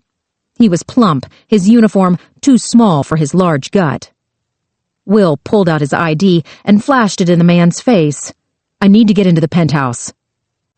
The doorman gave one of the surliest smiles in Will's recent memory. You do you? He spoke with an accent, Russian or Ukrainian. Faith joined them, out of breath. She squinted at his name tag. Mr. Simkov, this is important. We think a child might be in jeopardy. He gave a helpless shrug. No one gets in unless they're on the list, and since you're not on the... Will felt something inside of him break. Before he knew what was happening, his hand shot out, grabbing Simkov by the back of his neck and slamming his head into the marble countertop. Will! Faith gasped, her voice going up in surprise. Give me the key, Will demanded, pressing harder against the man's skull. Pocket, Simkov managed, his mouth pressed so hard against the counter that his teeth scraped the surface. Will jerked him closer, checked his front pockets and found a ring of keys. He tossed them to Faith, then walked into the open elevator car, fists clenched at his sides. Faith pressed the button for the penthouse. Christ, she whispered. You've proven your point, all right? You can be a tough guy, now back off it. He watches the door. Will was so furious he could barely form the words. He knows everything going on in this building. He's got the keys to every apartment, including Anna's. She seemed to get that he wasn't putting on a show. All right, you're right. Let's just take things down a notch, okay? We don't know what we're going to find up there. Will could feel the tendons in his arms vibrating. The elevator doors opened onto the penthouse floor. He stalked into the hall and waited for Faith to find the correctly labeled key to open the door. She found it, and he put his hand over hers, taking over. Will didn't go gently. He took out his gun and slammed the door open. Ugh, Faith gagged, holding her hand to her nose. Will smelled it too. That sickly sweet mixture of burning plastic and cotton candy. Crack, she said, waving her hand in front of her face. Look, he pointed to the foyer just inside the door. Curled pieces of confetti had dried in a yellow liquid on the floor. Taser dots. There was a long hallway in front of him, 2 doors on one side, both closed. Ahead, he could see the living room. Couches were overturned, their stuffing torn out. Trash was everywhere. A large man lay face down in the hall, his arms splayed, head turned to the wall. His shirt sleeve was rolled up. A tourniquet was tied around his biceps. A syringe was jutting out of his arm. Will pointed his Glock in front of him as he went down the hall. Faith took out her own weapon, but he signaled for her to wait. Will could already smell the body decaying, but he checked for a pulse, just in case. There was a gun by the man's foot, a Smith & Wesson revolver with a custom gold grip that made it look like the kind of thing you used to find in the toy section of a dime store. Will kicked the gun away, even though the man was never going to reach for it. Will motioned in Faith, then went back to the first closed door in the hallway. He waited until she was ready, then threw open the door. It was a closet, all the coats piled onto the floor in a heap. Will kicked the pile with his foot, checking under the coats before going to the next closed door. He waited for Faith again, then kicked open the door. They both gagged at the stench. The toilet was overflowing. Feces were smeared on the dark onyx walls. A dark brown liquid had puddled in the sink. Will felt his skin crawl. The smell of the room reminded him of the cave where Anna and Jackie had been kept. He pulled the door closed and indicated that Faith should follow him down the hall toward the main room. They had to step over broken glass, needles, condoms. A white t-shirt was wadded into a ball, blood smeared on the outside. A sneaker was upended beside it, the laces still tied. The kitchen was off the living room. Will checked behind the island, making sure no one was there, while Faith picked her way around upended furniture and more broken glass. She said, "Clear." "Me too." Will opened the cabinet under the sink, looking for the trash can. The bag was white, just like the ones they had found inside the woman. The can was empty, the only clean thing in the whole apartment. Coke, Faith guessed, indicating a couple of white bricks on the coffee table. Pipes were scattered around, needles, rolled-up bills, razor blades. What a mess. I can't believe people were living in this.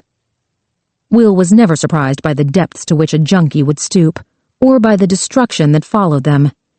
He had seen nice suburban houses turned into dilapidated meth dens over the course of a few days. Where'd everybody go? She shrugged. A dead body wouldn't scare them enough to leave this much coke behind. She glanced back at the dead man. Maybe he's supposed to be security. They searched the rest of the place together. 3 bedrooms, one of them a nursery decorated in shades of blue, and 2 more bathrooms. All of the toilets and sinks were backed up. The sheets were balled up on the beds. The mattresses were overturned. Clothes were ripped out of the closets. All the televisions were gone. There was a keyboard and mouse on the desk in one of the spare rooms, but no computer. Obviously, whoever had taken over the place had stripped it bare. Will holstered his gun as he stood at the end of the hallway. 2 paramedics and a uniformed patrolman were waiting at the front door. He motioned them in. "Dead as a doornail," one of the paramedics pronounced, doing only a cursory check for vitals on the junkie by the coat closet. The cop said, "My partner's talking to the doorman." He used a measured tone, directing his words toward Will. "Looks like he fell. Hit his eye." Faith shoved her gun into its holster. "Those floors are pretty slippery downstairs." The cop nodded his complicity. "Looked slippery." Will returned to the nursery. He rifled through the baby clothes on tiny hangers in the closet. He went back to the crib and lifted the mattress. "Be careful," Faith warned. There could be needles. He doesn't take the kids, he said, more to himself than Faith. He takes the women, but he leaves the kids. Pauline wasn't abducted from her house. Pauline is different, he reminded her. Olivia was taken in her backyard. Anna was taken at her front door. You saw the taser dots. I bet Jackie Zabel was taken at her mother's house. Maybe a friend has Anna's baby. Will stopped searching, surprised by the desperation in Faith's tone. Anna doesn't have friends. None of these women have friends. That's why he takes them. It's been at least a week, Will. Faith's voice shook. Look around you. This place is a mess. You want to turn the apartment over to crime scene? He asked, leaving the rest of the question unspoken. You want someone else to find the body. Faith tried another tack. Sarah said that Anna told her that her last name is Lindsay. She's a corporate lawyer. We can call her office and see.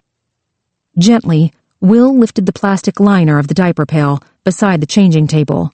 The diapers were old, certainly not the source of the more pungent smells in the apartment. Will. He went to the attached bathroom and checked the trash there. I want to talk to the doorman. Why don't you let... Will left the room before she had finished.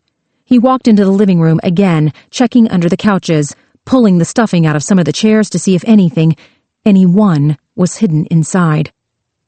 The cop was testing the coke, pleased with what he found. This is a righteous bust. I need to call this in. Give me a minute, Will told him. One of the paramedics asked, You want us to stick around? Faith said, No, just as Will said, yes. He made himself clear. Don't go anywhere. Faith asked the man, Do you know an EMT named Rick Sigler? Rick? Yeah, the guy said, like he was surprised she'd asked. Will blocked out their conversation.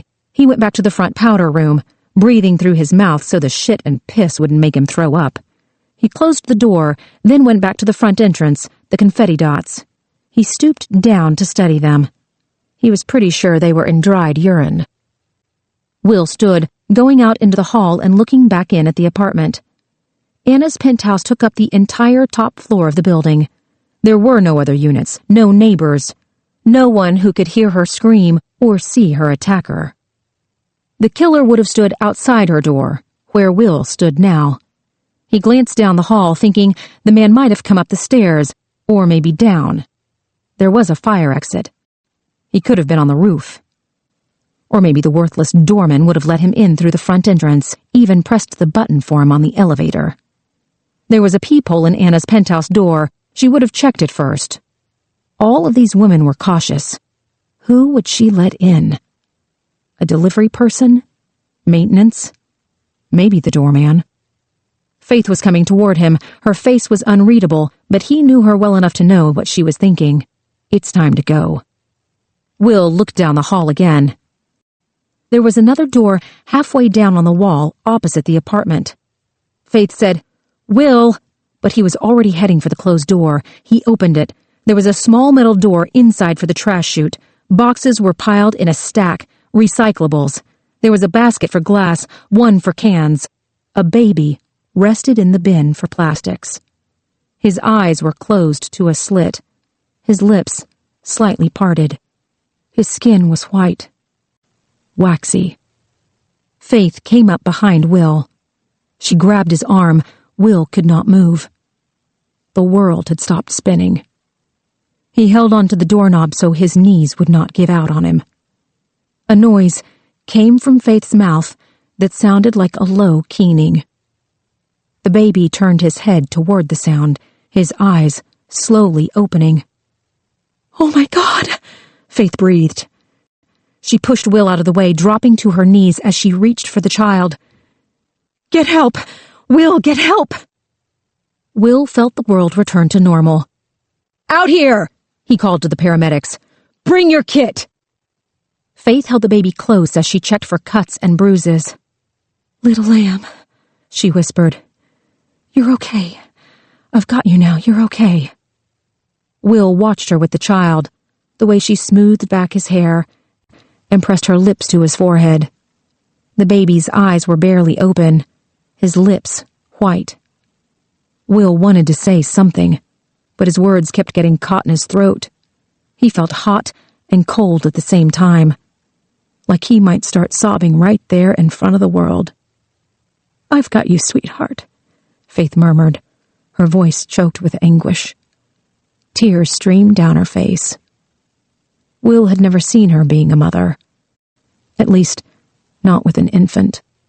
It broke his heart to see this gentle side of Faith, the part of her that cared so deeply about another human being that her hand shook as she held the child close to her chest. She whispered, "He's not crying. Why is he not crying?" Will finally managed to speak. "He knows no one will come." He leaned down, cupping his hand around the boy's head as it rested on Faith's shoulder, trying not to think about the hours the child had spent alone up here, crying himself out, waiting for someone to come. The paramedic gasped in surprise. He called to his partner as he took the baby from Faith. The diaper was full. The boy's belly was distended, his head lolled to the side. "He's dehydrated." The medic checked his pupils for a reaction, lifting his chapped lips to check his gums. "Malnourished?" Will asked. "Is he going to be okay?" The man shook his head. "I don't know. He's bad off." "How long?" Faith's voice caught. "How long has he been in here?" "I don't know," the man repeated. "A day? Maybe 2. 2 days? Will asked, sure he was wrong. The mom's been gone at least a week, maybe more. More than a week and he'd be dead. Gently, the medic turned the child over. He's got sores from lying in one place for too long. He cursed under his breath. I don't know how long it takes for this to happen, but someone's been giving him water, at least. You can't survive without it. Faith said, "Maybe the prostitute." She didn't finish, but Will knew what she was saying. Lola had probably been keeping an eye on Anna's baby after Anna had been abducted. Then she'd gotten locked up, and the kid was left alone. If Lola was taking care of him, Will said, she would need to get in and out of the building. The elevator doors slid open. Will saw a second cop standing with Simkov, the doorman. There was a darkening bruise underneath his eye, and his eyebrow was split where it had been slammed against the hard marble counter. "That one," the doorman pointed triumphantly at Will. "He's the one who jumped me." Will's fists tightened. His jaw was so clenched he thought his teeth might break. "Did you know this baby was up here?" The doorman's sneer was back. "What do I know about the baby? Maybe the night guy was—" He stopped, looking into the open door of the penthouse. "Jesus, Mary, and Joseph," he mumbled, then said something in his foreign tongue. "What did they do up here?" "Who?" Will asked. "Who was up here?" "Is that man dead?" Simkov asked, still staring into the trashed penthouse. "Holy Christ, look at this place! The smell!" He tried to go into the apartment, but the cop jerked him back. Will gave the doorman another chance, carefully enunciating each word of his question. "Did you know this baby was up here?" Simkov shrugged, his shoulders going up high to his ears. "What the fuck do I know what goes on up here with the rich people? I make $8 an hour, and you want me to keep up with their lives?" "There's a baby," Will said, so furious that he could barely speak. "A little baby who was dying." "So there's a baby, what the fuck do I care?"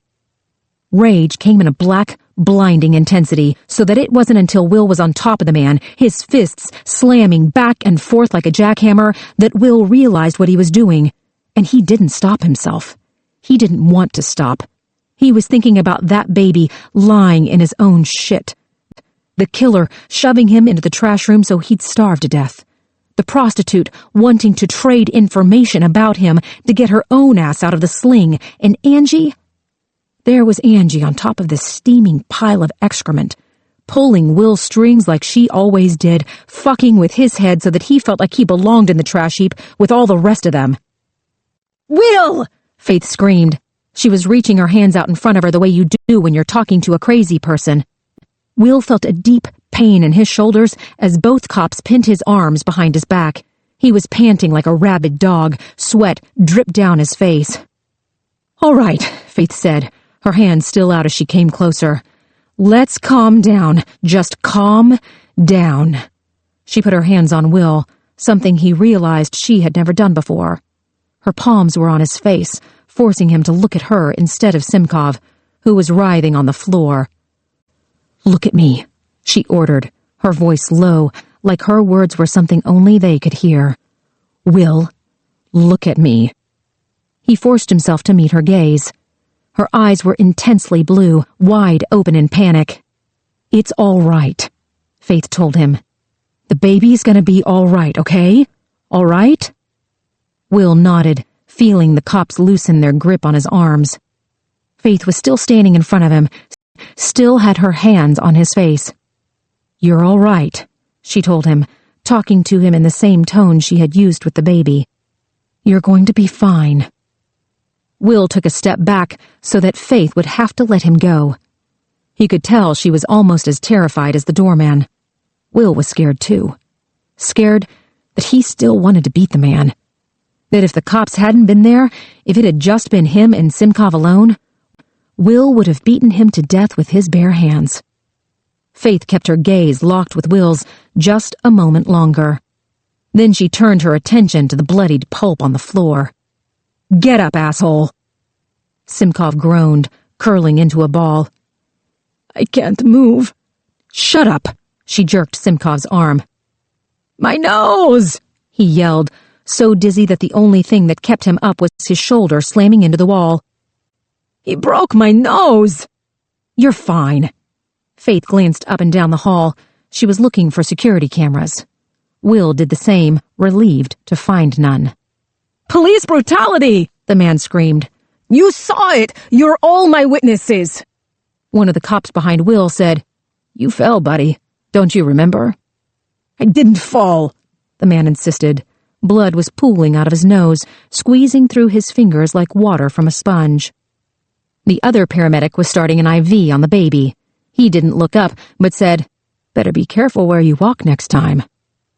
And just like that, Will was the kind of cop he had never wanted to be.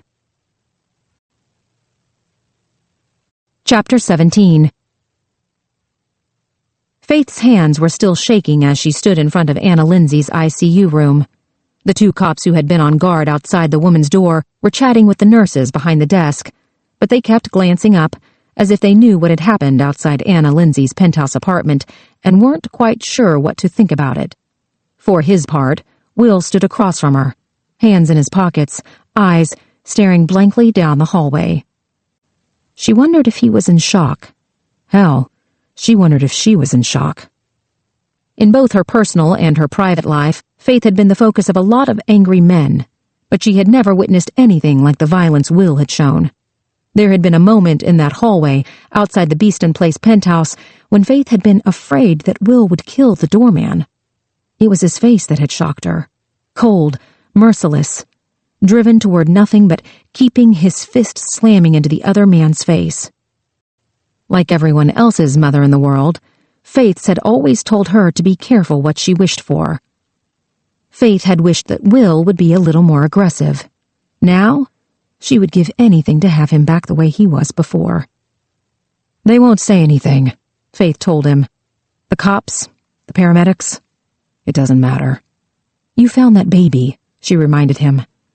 "Who knows how long it would have taken before somebody—" "Stop." There was a loud ding as the elevator doors opened. Amanda hit the ground at a trot. She scanned the hall, taking in who was around, probably trying to neutralize witnesses. Faith braced herself for crushing recriminations, lightning-fast suspensions, maybe the loss of their badges. Instead, Amanda asked them, "Are you both all right?" Faith nodded. Will just stared at the floor. "Glad to see you finally grow a pair," Amanda told Will. "You're suspended without pay for the rest of the week, but don't think for a goddamn minute that means you're going to stop working your ass off for me." Will's voice sounded thick in his throat. "Yes, ma'am." Amanda strode toward the stairwell. They followed, and Faith noticed her boss had none of her usual grace, none of her control. She seemed just as shocked as they were. "Shut the door." Faith saw that her hands were still shaking as she pulled it closed. "Charlie's processing Anna Lindsay's apartment." Amanda told them, her voice echoing up the stairs. She adjusted her tone. "He'll call if he finds anything. Obviously, the doorman is off limits to you." She meant Will. "Forensics should be back tomorrow morning, but don't get your hopes up considering the state of the apartment. Tech hasn't been able to break into the computers the women were using. They're running all the password programs they have. It could take weeks or months to crack it. The anorexia website is hosted through a shell company in Friesland, wherever the hell that is. It's overseas. They won't give us registration information, but Tech was able to pull up the stats for the site on the web. They get around 200 unique users a month. That's all we know." Will didn't speak, so Faith asked, "What about the vacant house behind Olivia Tanner's?" "The shoe prints are for a men's size 11 Nike sold in 1,200 outlets across the country. We found some cigarette butts in the Coke can behind the bar. We'll try to pull DNA, but there's no telling who they belong to." Faith asked, "What about Jake Berman?" "What the hell do you think?" Amanda took a breath as if to calm herself. "We've released a sketch and his booking photo through the state network. I'm sure the press will pick up on it, but we've asked them to hold off at least 24 hours. Faith's mind was jumbled with questions, but nothing would come out. She had been standing in Olivia Tanner's kitchen less than an hour ago, and she could not, for the life of her, remember one detail about the house. Will finally spoke. His voice sounded as defeated as he looked. "You should fire me. You're not getting off that easy." "I'm not kidding, Amanda. You should fire me." "I'm not kidding either, you ignorant jackass." Amanda tucked her hands into her hips, looking more like the usual annoyed Amanda that Faith was familiar with. "Anna Lindsay's baby is safe because of you. I think that's a win for the team." He scratched at his arm. Faith could see that the skin on his knuckles was broken and bleeding. She was reminded of that moment in the hallway when she had her hands on his face. The way she had willed him to be okay, because Faith didn't know how she could handle being in the world if Will Trent stopped being the man she had shared her life with almost every day for the past year. Amanda caught Faith's eye. "Give us a minute." Faith pushed the door open and walked back into the hall. There was a low hum of activity in the ICU, but nothing like downstairs in the emergency room. The cops were back at their station, in front of Anna's door, and their eyes followed Faith as she passed. One of the nurses told her, "They're in exam 3. Faith didn't know why she was being given this information, but she went to exam 3 anyway. She found Sarah Linton inside. The doctor was standing by a plastic bassinet. She was holding the baby in her arms. Anna's baby. "He's bouncing back," Sarah told Faith. "It'll take a couple of days, but he'll be fine. Mostly, I think, being back with his mom again will help them both." Faith couldn't be a human being right now, so she made herself be a cop. "Did Anna say anything else?" "Not much. She's in a lot of pain. They upped the morphine now that she's awake." Faith ran her hand down the baby's back, feeling the soft give of his skin, the tiny bones of his spine. "How long do you think he was left alone?" "The EMT was right. I'd say 2 days tops. Otherwise, we'd be in a very different situation." Sarah moved the baby to her other shoulder. "Someone was giving him water. He's dehydrated, but not as bad as some I've seen." "What are you doing here?" Faith asked. The question came out without any forethought. She heard its sound in her ears and thought it was a good one, good enough to repeat. "Why are you here? Why were you with Anna in the first place?" Sarah gently returned the baby to the bassinet. "She's my patient. I was checking on her." She tucked a blanket around the infant. "Just like I checked on you this morning. Delia Wallace's office said you haven't called." "I've been a little busy rescuing babies off of trash piles." "Faith, I'm not the enemy here." Sarah's tone took on the annoying tenor of someone trying to be reasonable. "This isn't just about you anymore. You have a child inside of you, another life you're responsible for. That's my decision. Your decision clock is running out. Don't let your body make it for you, because if it's between the diabetes and the diabetes will always win out." Faith took a deep breath, but that didn't do anything to help matters. She let loose. "You know, you may be trying to force yourself onto my case, but I'll be damned if I'll let you force yourself into my private life." "Excuse me?" Sarah had the gall to sound surprised. You're not a coroner anymore, Sarah. You're not married to a police chief. He's dead. You saw him blown to pieces with your own 2 eyes. You're not going to get him back by hanging out at the morgue and shoving your way onto an investigation. Sarah stood there with her mouth open, seemingly incapable of responding.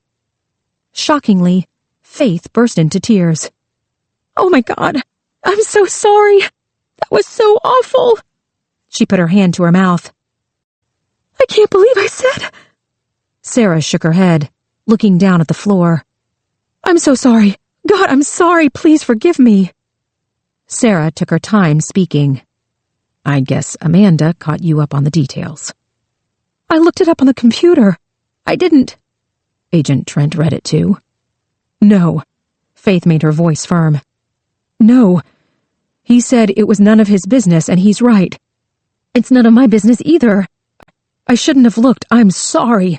I am just an awful, awful person, Sarah. I can't believe I said that to you."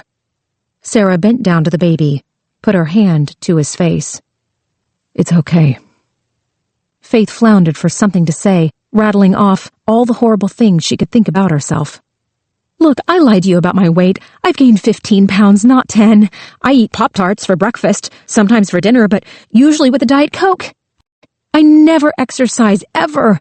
The only time I run is when I'm trying to make it to the bathroom before the commercial's over. And honest to God, since I got TiVo, I don't even do that anymore."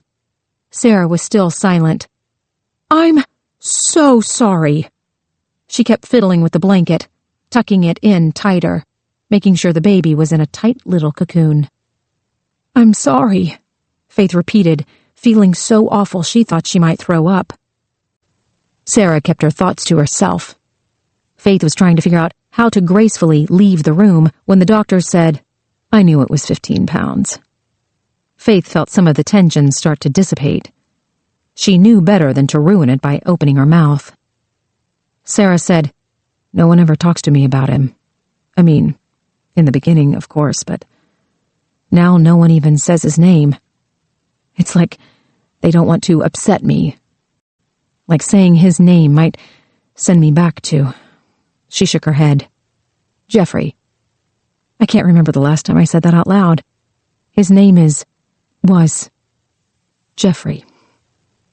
It's a nice name." Sarah nodded. Her throat worked as she swallowed. "I saw pictures," Faith admitted. "He was good-looking." A smile curved Sarah's lips. "He was. And a good cop. You could tell by the way they wrote the reports. He was a good man." Faith floundered, trying to think of something else to say. Sarah beat her to it, asking, "What about you?" "Me?" "The father." In her mortification, Faith had forgotten about Victor. She put her hand to her stomach. "You mean my baby's daddy?" Sarah allowed a smile. "He was looking for a mother, not a girlfriend." "Well, that was never Jeffrey's problem. He was very good at taking care of himself." Her eyes took on a faraway look. "He was the best thing that ever happened to me." "Sarah." She went through the desk drawers and found a glucose monitor. "Let's test your blood sugar." This time, Faith was too contrite to protest. She held out her hand, waited for the lancet to pierce her skin. Sarah talked as she went through the procedure. "I'm not trying to get back my husband. Believe me, if it was as simple as walking onto a case, I would sign up at the police academy tomorrow." Faith winced as the needle pierced her skin. "I want to feel useful again," Sarah said, her voice taking on a confessional tone. "I want to feel like I'm doing more to help people than prescribing ointments for rashes that would probably go away on their own and patching up thugs so they can go back on the street and shoot each other again."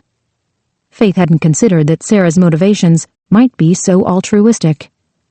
She supposed it reflected badly on herself that she always assumed everyone approached life with selfish intentions.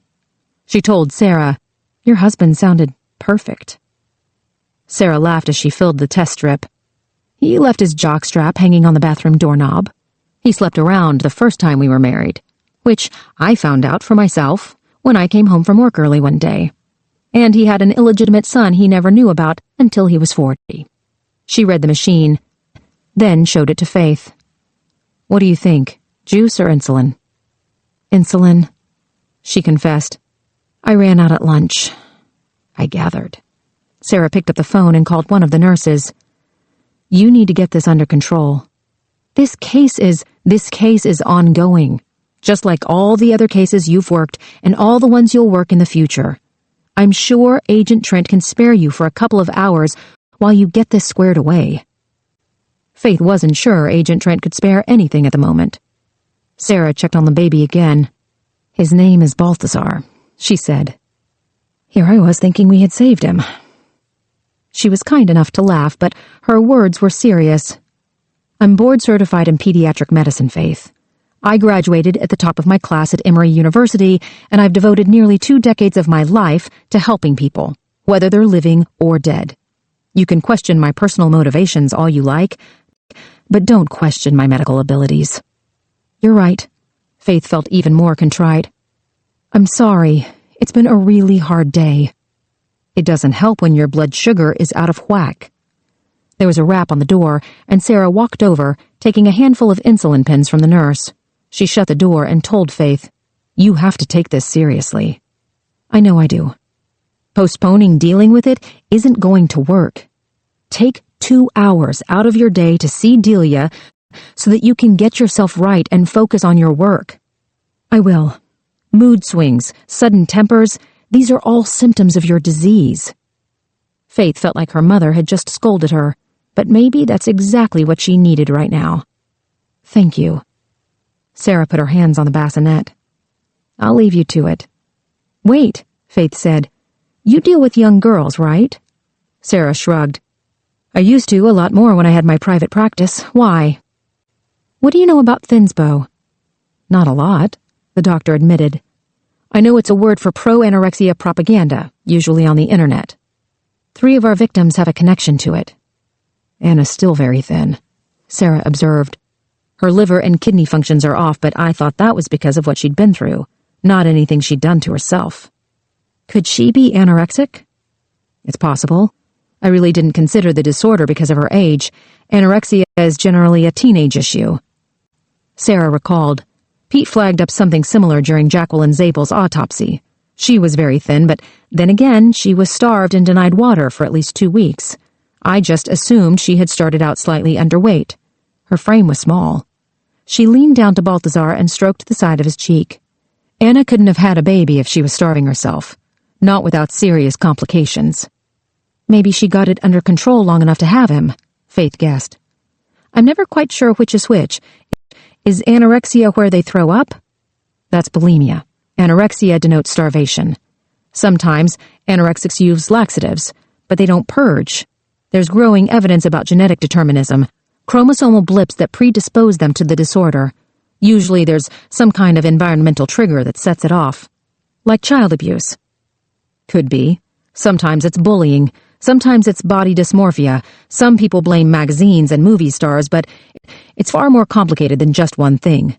Boys are starting to get it more too. It's extremely difficult to treat because of the psychological component. Faith thought about their victims. Is there a certain type of personality that's drawn to it? Sarah considered the question before replying. I can only tell you that the handful of patients I dealt with who suffered from the disease got extreme pleasure from starving themselves. It takes a huge amount of willpower to fight the body's physiological imperative for food. They might feel like everything else in their life is out of whack, and the only thing they can manipulate is whether or not they put food in their mouths. There's also a physical response to starvation. Lightheadedness, euphoria, sometimes hallucinations. It can duplicate the same type of high you get from opiates, and the feeling can be incredibly addictive. Faith tried to remember how many times she'd made jokes about wishing she had the willpower to be anorexic for a week.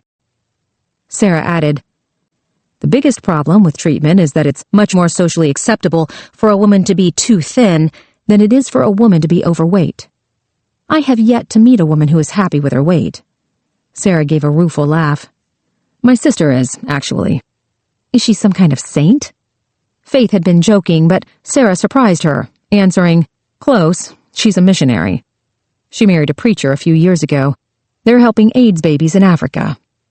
Good God, I hate her and I've never even met her. Trust me, she has her faults, Sarah confided. You said 3 victims. Does that mean another woman has been taken? Faith realized that Olivia Tanner's status hadn't yet hit the news. Yes. Keep that under wraps if you can. Of course. 2 of them seem to take a lot of aspirin. The new one we found out about today had 6 jumbo bottles in her house. Jacqueline Zabel had a large bottle by her bed. Sarah nodded, like something was starting to make sense. It's an emetic in high doses. That would explain why Zabel's stomach was so ulcerated. She added, and it would explain why she was still bleeding when Will found her. You should tell him that. He was upset about not getting there in time. Will had a hell of a lot more than that to be upset about right now. Still, Faith remembered. He needs your apartment number. Why? Sarah answered her own question. Oh, his wife's dog. Right, Faith said, thinking the lie was the least she could do for Will. 12. It's on the directory. She put her hands back on the edge of the bassinet. I should take this boy to his mother. Faith held open the door, and Sarah rolled out the bassinet. The hum of the hallway buzzed in her ears until Faith shut the door. She sat on the stool by the counter and lifted her skirt, looking for a spot that wasn't already black and blue from needles. The diabetes pamphlet had said to move the injection sites around, so Faith checked her stomach, where she found a pristine roll of white fat that she pinched between her thumb and forefinger. She held the insulin pen a few inches from her belly, but didn't inject herself. Somewhere behind all those Pop-Tarts was a tiny baby with tiny hands and feet, and a mouth and eyes, breathing every breath she took, peeing every 10 minutes when she ran to the bathroom. Sarah's words had brought things home for Faith, but holding Balthazar Lindsay had awakened something in Faith that she had never felt in her life. As much as she had loved Jeremy, his birth was hardly a celebration. 15 was not an appropriate age for baby showers, and even the nurses at the hospital had looked at her with pity. This time would be different, though. Faith was old enough so that it was acceptable for her to be a mother. She could walk through the mall with her baby on her hip without worrying people would assume she was her own child's older sister. She could take him to the pediatrician and sign all his forms without getting her mother to co-sign. She could tell his teachers to go screw themselves during PTA meetings without worrying about being sent to the principal's office herself. Hell, she could drive now. She could do it right this time. She could be a good mother from start to finish. Well, maybe not start. Faith cataloged all the things she had done to her baby just this week. Ignored him, denied his existence, passed out in a garage, contemplated abortion, exposed him to whatever Sam Lawson was carrying, fallen off a porch step, and risked both their lives trying to stop Will from pounding a Yugoslavian doorman's head into the fine looped carpet lining the penthouse hallway at Beeston Place. And here they were now, mother and child, in the Grady ICU, and she was about to poke a needle somewhere near his head. The door opened. "What the hell are you doing?" Amanda demanded. She figured it out for herself quickly enough. "Oh, for the love of God! When were you going to tell me about this?" Faith rolled her shirt back down, thinking it was a little late for modesty. "Right after I told you I'm pregnant." Amanda tried to slam the door, but the hydraulic hinge wouldn't let her. "God damn it, Faith! You're never going to get ahead with a baby." Her hackles rose. "I got this far with one." "You were a kid in uniform making $16,000 a year. You're 33 now." Faith tried. "I guess this means you won't be throwing me a baby shower." Her look would have cut glass. "Does your mother know?" "I thought I'd let her enjoy her vacation." Amanda slapped her palm to her forehead, which would have been comical if not for the fact that she held Faith's life in her hands. "A dyslexic halfwit with a temper problem and a fertile, fat diabetic who lacks a rudimentary understanding of birth control." She jabbed her finger in Faith's face. "I hope you like that pairing, young lady, because you're going to be stuck with Will Trent forever now." Faith tried to ignore the fat part, which honestly hurt the most. "I can think of worse things than being partnered with Will Trent for the rest of my life." "You just better be damn glad the security cameras didn't catch his little tantrum." "Will's a good cop, Amanda. He wouldn't still be working for you if you didn't believe that." "Well," she cut herself off, "maybe when he's not putting his abandonment issues on full display." Is he all right? He'll live, Amanda replied, not sounding too convinced. I sent him to track down that prostitute, Lola. She's not in jail? There was a pretty big score in the apartment. Heroin, meth, coke. Angie Pulaski managed to get Lola kicked for being an informant. Amanda shrugged. She couldn't always control the Atlanta Police Department. Do you think it's a good idea to have Will looking for Lola, considering how angry he was about that baby being left alone? The old Amanda was back, the one who couldn't be questioned. We've got 2 missing women and a serial killer who knows what to do with them. There has to be some movement on this case before it gets away from us. The clock is ticking, Faith. He could be watching his next victim right now. I was supposed to meet with Rick Sigler today, the paramedic who worked on Anna. I sent someone around to Sigler's house an hour ago. His wife was there with him. He adamantly denied knowing anyone named Jake Berman. He barely admitted he was on the road that night. Faith could not think of a worse way to question the man. He's gay. The wife doesn't know. They never do, Amanda countered. At any rate, he wasn't interested in talking, and we don't have enough right now to drag him down to the station.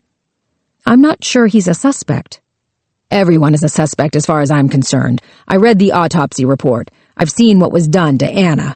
Our bad guy likes to experiment. He's going to keep doing this until we stop him. Faith had been running on adrenaline for the past few hours, and she felt it spark up again at Amanda's words. Do you want me to watch Sigler? I've got Leo Donnelly parked outside his house right now. Something tells me you don't want to be trapped in a car with him all night.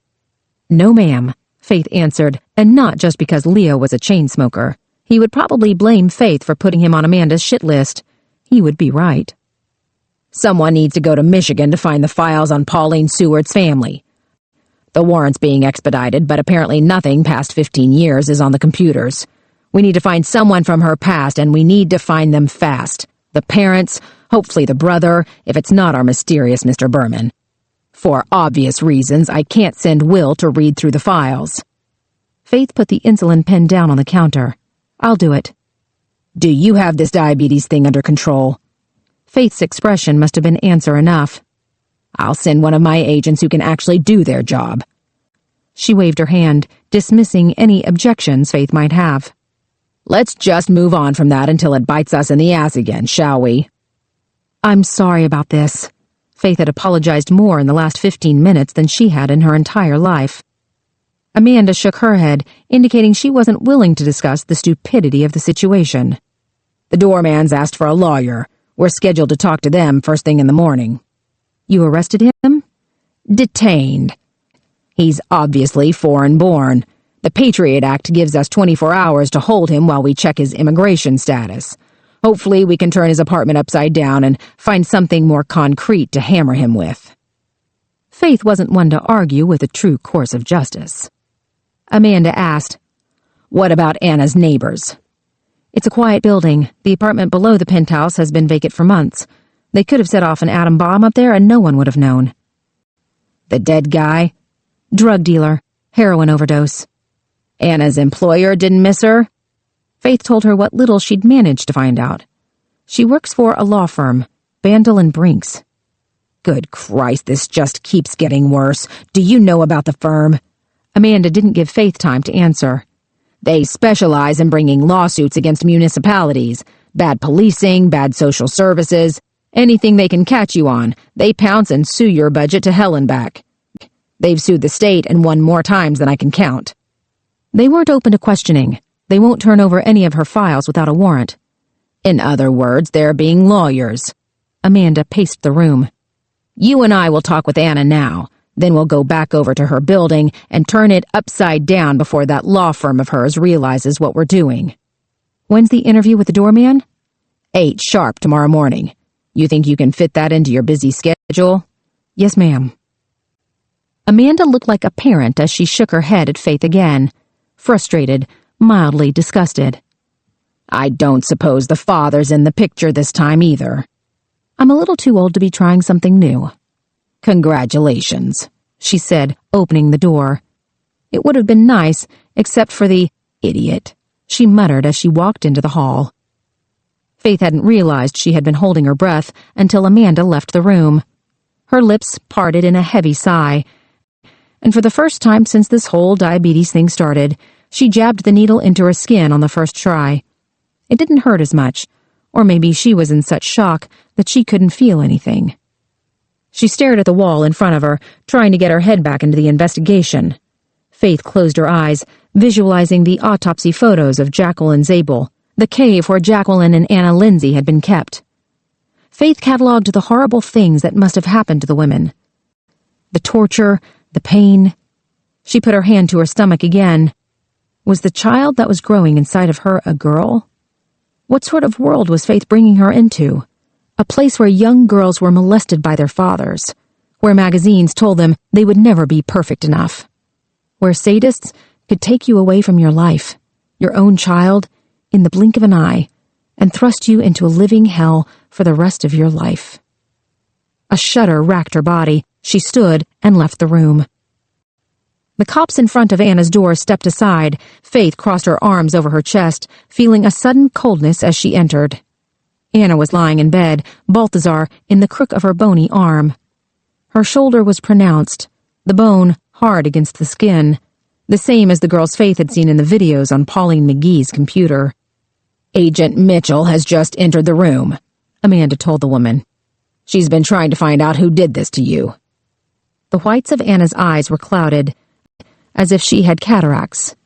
She stared unseeingly toward the door. Faith knew there was no etiquette for this kind of situation. She had handled rape and abuse cases before, but nothing like this. She had to think the skills translated. You didn't make small talk. You didn't ask them how they were doing because the answer was obvious. Faith said, "I know this is a difficult time. We just have a few questions for you." Amanda told Faith, "Ms. Lindsay was just telling me she finished a big case and took off work for a few weeks to spend time with her child." Faith asked, "Did anyone else know you were taking time off?" "I left a note with the doorman. People at work knew. My secretary, my partners. I don't talk to the people in my building." Faith felt like a large wall had been erected around Anna Lindsay. There was something so cold about the woman that establishing a connection seemed impossible. She stuck to the questions they needed answered. "Can you tell us what happened when you were taken?" Anna licked her dry lips, closed her eyes. When she spoke, her voice was little more than a whisper. "I was in my apartment getting Balthazar ready for a walk in the park. That's the last thing I remember." Faith knew there could be some memory loss with taser attacks. "What did you see when you woke up?" "Nothing. I never saw anything again after that." "Any sounds or sensations you can recall?" "No." "Did you recognize your attacker?" Anna shook her head. "No. I can't remember anything." Faith let a few seconds pass, trying to get hold of her frustration. "I'm going to give you a list of names. I need you to tell me if any of them sound familiar." Anna nodded, her hand sliding across the sheet to find her son's mouth. He suckled her finger, tiny gulping noises coming from his throat. "Pauline McGee." Anna shook her head. "Olivia Tanner." Again she shook her head. "Jacqueline or Jackie Zabel." She shook her head.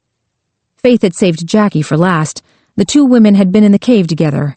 This was the only thing they knew for certain. "We found your fingerprint on Jackie Zabel's driver's license." Anna's dry lips parted again. "No," she said firmly. "I don't know her." Amanda glanced Faith's way, eyebrows raised. Was this traumatic amnesia, or something else? Faith asked, "What about something called thinspo?" Anna stiffened.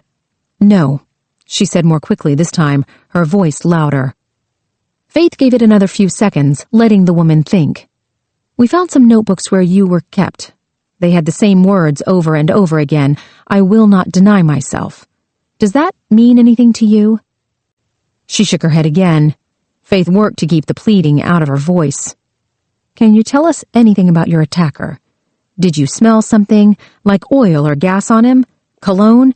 Did you feel any facial hair or any physical—" "No," Anna whispered, pressing her fingers along her child's body, finding his hand and taking it in hers. "I can't tell you anything. I don't remember any details, nothing." Faith opened her mouth to speak, but Amanda beat her to the punch, saying, "You're safe here, Miss Lindsay. We've had 2 armed guards outside your door since you were brought in. No one can hurt you anymore." Anna turned her head toward her baby, making shushing sounds to soothe him. "I'm not afraid of anything." Faith was taken aback at how certain the woman sounded. Maybe if you survived what Anna had been through, you believed you could endure anything. Amanda said, "We think he has 2 more women right now, that he's doing the same thing to them that he's done to you." She tried again. "One of the women has a child, Ms. Lindsay. His name is Felix. He's 6 years old and he wants to be with his mother. I'm sure wherever she is, she's thinking of him right now, wanting to hold him again." "I hope she's strong," Anna mumbled. Then, louder, she told them, "As I have said many times now, I don't remember anything. I don't know who did it or where they took me or why they did it. I just know that it's over now, and I'm putting it behind me." Faith could feel Amanda's frustration matching her own. Anna said, "I need to rest now." "We can wait," Faith told her. "Maybe come back in a few hours." "No." The woman's expression turned hard. "I know my legal obligations. I'll sign a statement, or make my mark, or whatever it is blind people do, but if you want to talk to me again, you can make an appointment with my secretary when I'm back at work." Faith tried. "But Anna..." She turned her head toward the baby. Anna's blindness had blocked them from her vision, but her actions seemed to block them from her mind.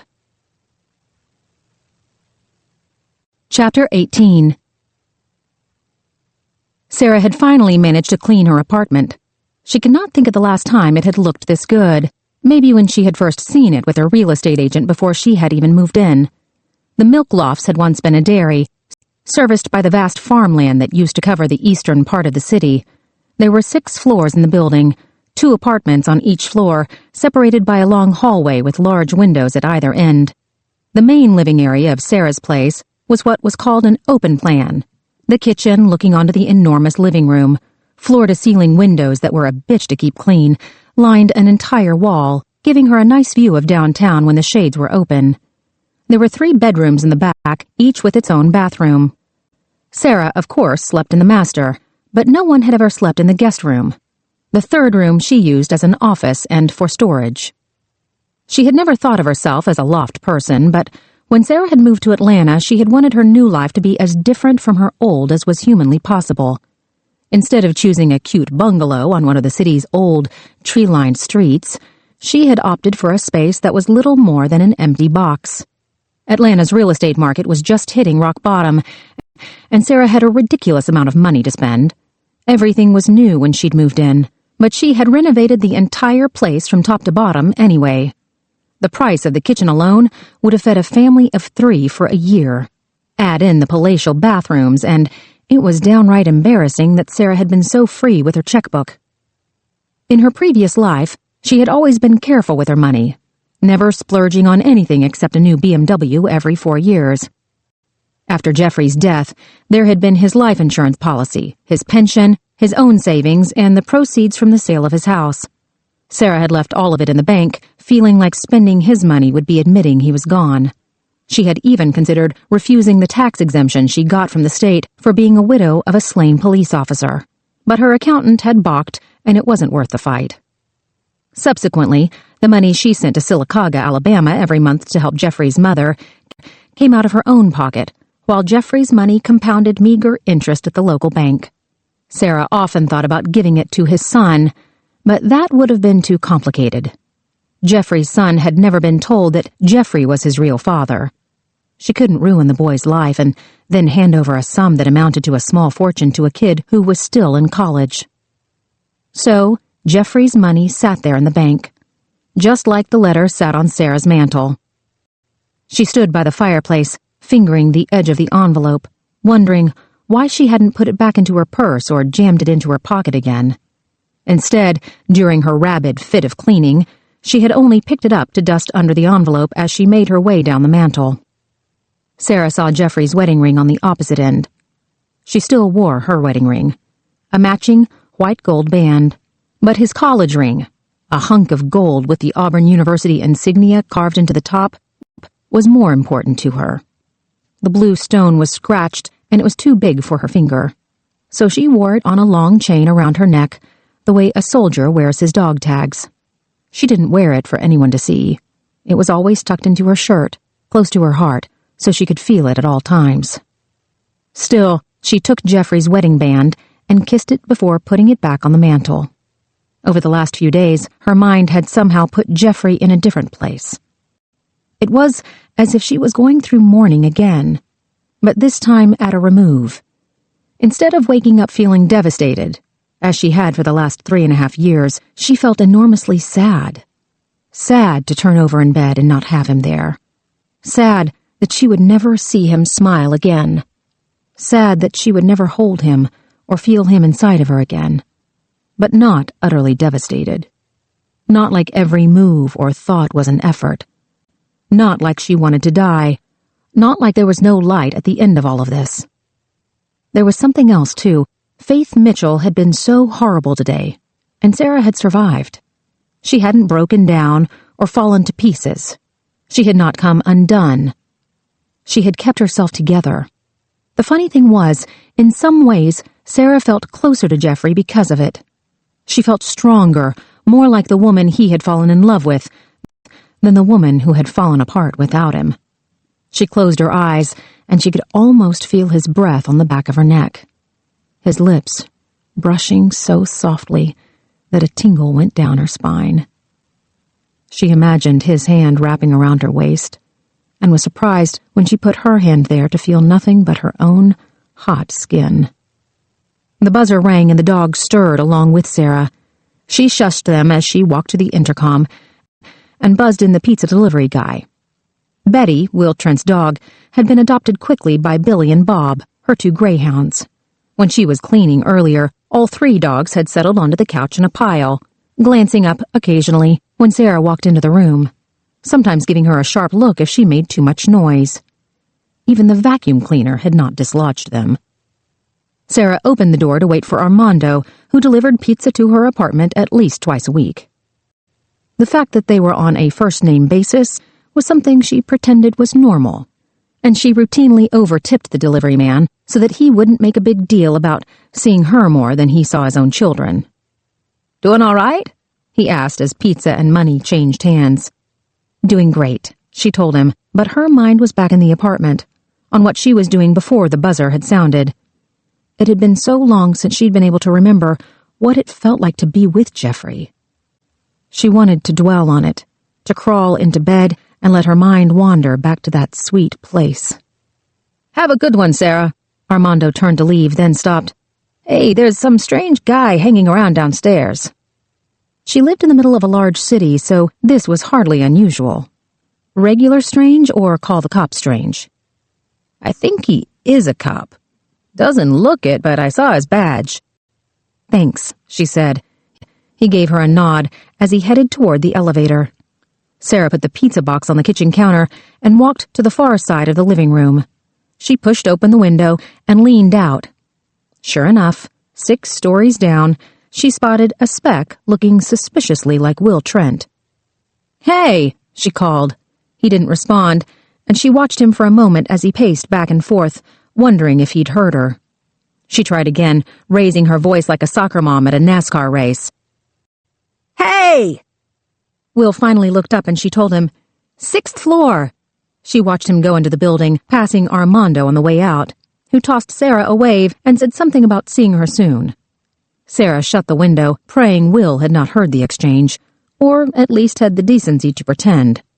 She checked the apartment, making sure nothing was too horrendously out of place. There were 2 couches in the middle of the living room, one packed with dogs, the other with pillows. Sarah fluffed these up, tossing them back onto the couch in what she hoped was an artful arrangement. Thanks to 2 hours of elbow grease, the kitchen was sparkling clean. Even the copper backsplash behind the stove, which was gorgeous, until you realized it took 2 different kinds of cleaners. She passed the flat-screen television on the wall and stopped cold. She'd forgotten to dust the screen. Sarah tugged down the sleeve of her shirt over her hand and did the best she could. By the time she opened her door, Will was getting off the elevator. Sarah had only met the man a few times, but he looked awful. like he hadn't slept in weeks. She saw his left hand, noticed the skin on his knuckles was split apart in a way that might suggest his fist had smashed repeatedly into someone's mouth. Occasionally, Jeffrey had come home with the same kinds of cuts. Sarah always asked about them, and he always lied. For her part, she made herself believe the lies because she wasn't comfortable with the idea of his walking outside the law. She wanted to believe that her husband was a good man in every way. Part of her wanted to think that Will Trent was a good man too, so she was prepared to believe whatever story he came up with. When she asked, "Is your hand all right?" "I hit someone. The doorman at Anna's building." She was caught off guard by his honesty. She took a second to form a response. "Why?" Again, he seemed to give her the truth. "I just snapped." "Are you in trouble with your boss?" "Not really." She realized she was keeping him in the hall and stepped aside so he could come in. "That baby is lucky you found him. I don't know that he could have gone another day." "That's a convenient excuse." He looked around the room, absently scratching his arm. "I've never hit a suspect before. I've scared them into thinking I might, but I've never actually done it. My mother always told me there's a fine line between never and always." He looked confused, and Sarah explained, "Once you do something bad, it's easier to do it again the next time, and then the next time, and before you know it, you're doing it all the time, and it doesn't bother your conscience." He stared at her for what felt like a full minute. She shrugged. "It's up to you. If you don't like crossing that line, then don't do it again. Don't ever make it easy." There was a mixture of surprise in his face, then something like relief. Instead of acknowledging what had just happened, he told her, "I hope Betty wasn't too much trouble." "She was fine. She's not yippy at all." "Yeah," he agreed. "I didn't intend to dump her on you like that." "It was no problem," Sarah assured him, though she had to admit that Faith Mitchell was right about Sarah's motivations this morning. Sarah had offered to watch the dog because she wanted details about the case. She wanted to contribute something to the investigation. She wanted to be useful again. Will was just standing there in the middle of the room, his three-piece suit wrinkled, the vest loose around his stomach, as if he'd lost weight recently. She had never seen anyone look so lost in her life. She told him, "Have a seat." He seemed undecided, but finally took the couch across from the dogs. He didn't sit the way men usually sit, legs apart, arms spread along the back of the couch. He was a big guy, but he appeared to work very hard not to take up a lot of space. Sarah asked, "Have you had supper?" He shook his head, and she put the pizza box on the coffee table. The dogs were very interested in this development, so Sarah sat on the couch with them in order to keep them in line. She waited for Will to take a slice, but he just sat there opposite, hands resting on his knees. He asked, "Is that your husband's ring?" Startled, she turned to the ring, which was flat on the polished mahogany. The letter was on the other end of the mantel, and Sarah had a flash of concern that Will would figure out what was inside. "Sorry," he apologized. "I shouldn't pry." "It's his," she told him, realizing that she'd been pressing her thumb into the matching ring on her finger, spinning it around in a nervous habit. "What about?" He touched his hand to his chest. Sarah mimicked the movement, feeling exposed as she found Jeffrey's college ring beneath her thin shirt. "Something else," she answered, not going into detail. He nodded, still looking around the room. "I was found in a kitchen trash can." His words were abrupt, surprising. He explained, "At least, that's what my file says." Sarah didn't know how to respond, especially when he laughed, as if he'd made an off-color joke at a church social. "Sorry, I don't know why I said that." He pulled a piece of pizza out of the box, catching the dripping cheese in his hand. "It's all right," she told him, putting her hand on Bob's head as the greyhound's snout slid toward the coffee table. She couldn't even comprehend what Will was saying. He might as well have told her that he had been born on the moon. She asked, "How old were you?" He waited until he'd swallowed, then told her, 5 months. He took another bite of pizza, and she watched his jaw work as he chewed. Sarah's mind conjured up an image of Will Trent at 5 months old. He would have just started trying to sit up on his own and recognizing sounds. He took another bite and chewed thoughtfully. My mother put me there. In the trash can? He nodded. Someone broke into the house, a man. She knew he was going to kill her and probably me too. She hid me in the trash can under the sink and he didn't find me. I guess I must have known to be quiet. He gave a crooked half-grin. I was in Anna's apartment today and I looked in every trash can.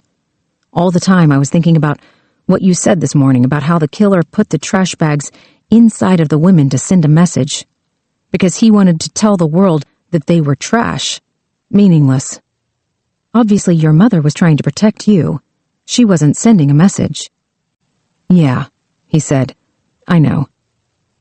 Did they... Her mind wasn't working well enough to ask questions. Did they catch the guy who killed her?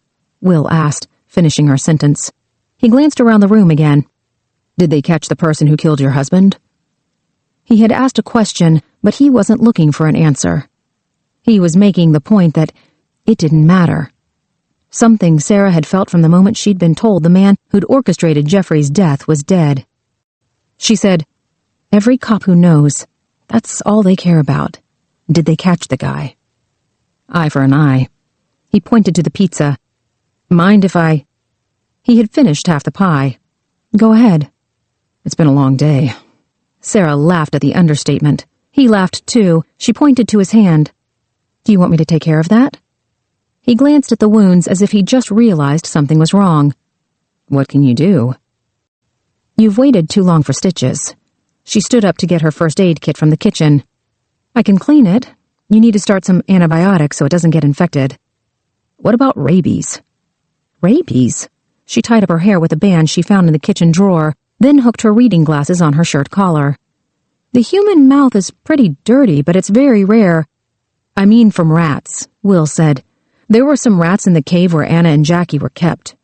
He scratched his right arm again, and she realized now why he had been doing it. You can get rabies from rats, right? Sarah froze, her hand reaching up to take a stainless steel bowl from the cabinet. Did they bite you? No, they ran up my arms. Rats ran up your arms? Just 2, maybe 3. 2 or 3 rats ran up your arms?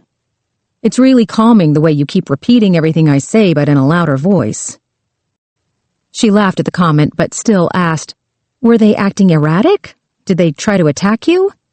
Not really, they just wanted to get out. I think they were as scared of me as I was of them. He shrugged. Well, one of them stayed down.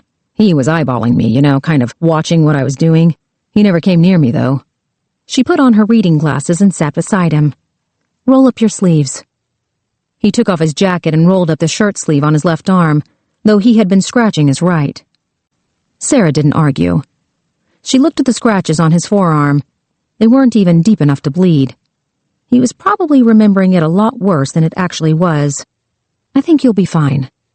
You're sure? Maybe that's why I went a little crazy today. She could tell he was only half kidding. Tell Faith to call me if you start foaming at the mouth. Don't be surprised if you hear from her tomorrow. She rested the stainless steel bowl in her lap, then put his left hand in the bowl. This might sting, she warned, pouring peroxide over the open wounds.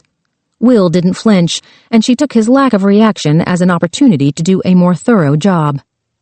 She tried to take his mind off what she was doing, and frankly, her own curiosity was raised. What about your father? There were extenuating circumstances, was all he offered. Don't worry, orphanages aren't as bad as Dickens would lead you to believe.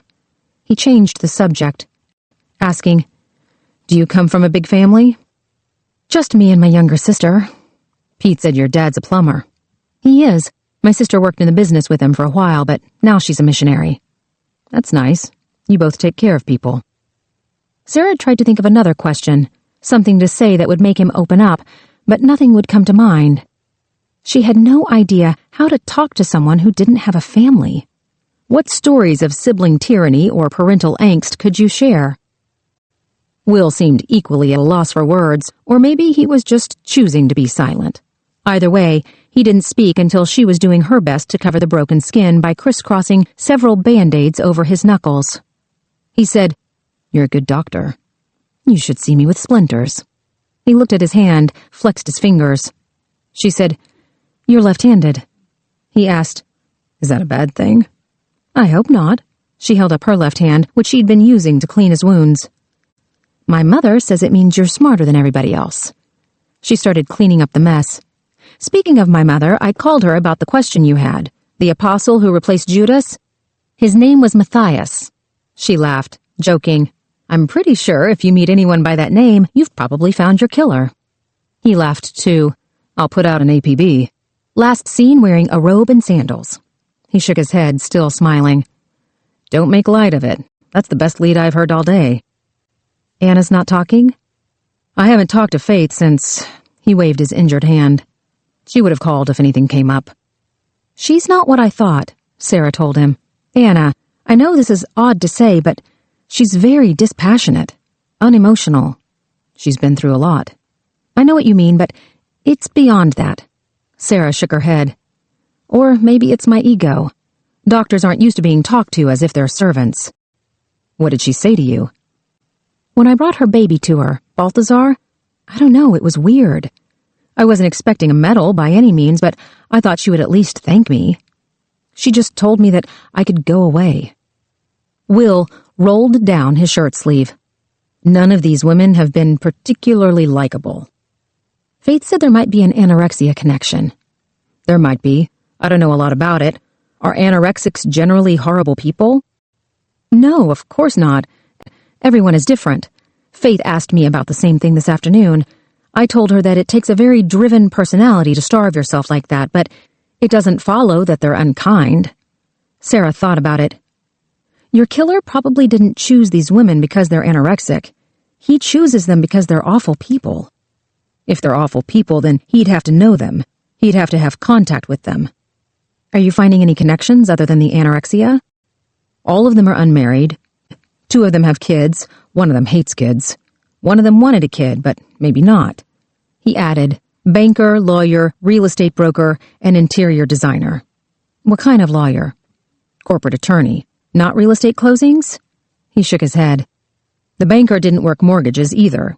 She was in charge of community relations, doing fundraisers, making sure the president of the bank had his picture in the paper beside kids with cancer, that sort of thing. They're not in a support group. There's a chat room, but we can't get into it without a password." He rubbed his eyes with his hands. "It just goes in circles." "You look tired. Maybe a good night's sleep will help you figure it out." "Yeah, I should go." But he didn't. He just sat there looking at her. Sarah felt the noise drain from the room, and the air got stuffy, almost hard to breathe. She was acutely aware of the pressure against her skin from the gold band around her 4th finger, and she realized that her thigh was brushing his. Will was the first to break the spell, turning, reaching for his jacket off the back of the couch. "I really should go," he told her, standing up to put on his jacket. "I need to find a prostitute." She was certain she had heard wrong. "I'm sorry?" He chuckled. "A witness named Lola. She was the one who was taking care of the baby, and she tipped us off about Anna's apartment. I've been looking for her all afternoon. I think now that it's nighttime, she's probably emerged from her lair." Sarah stayed on the couch, thinking it was probably best to keep some distance between them so Will didn't get the wrong message. "I'll wrap up some pizza for you." "That's okay." He went to the other couch and extracted Betty from the dog pile. He tucked her close to his chest. "Thanks for the conversation." He paused. "About what I said." He paused again. "Maybe best just to forget about it. Okay?" Her mind reeled with something to say that wasn't flip, or worse, an invitation. "Of course, no problem." He smiled at her again, then let himself out of her apartment.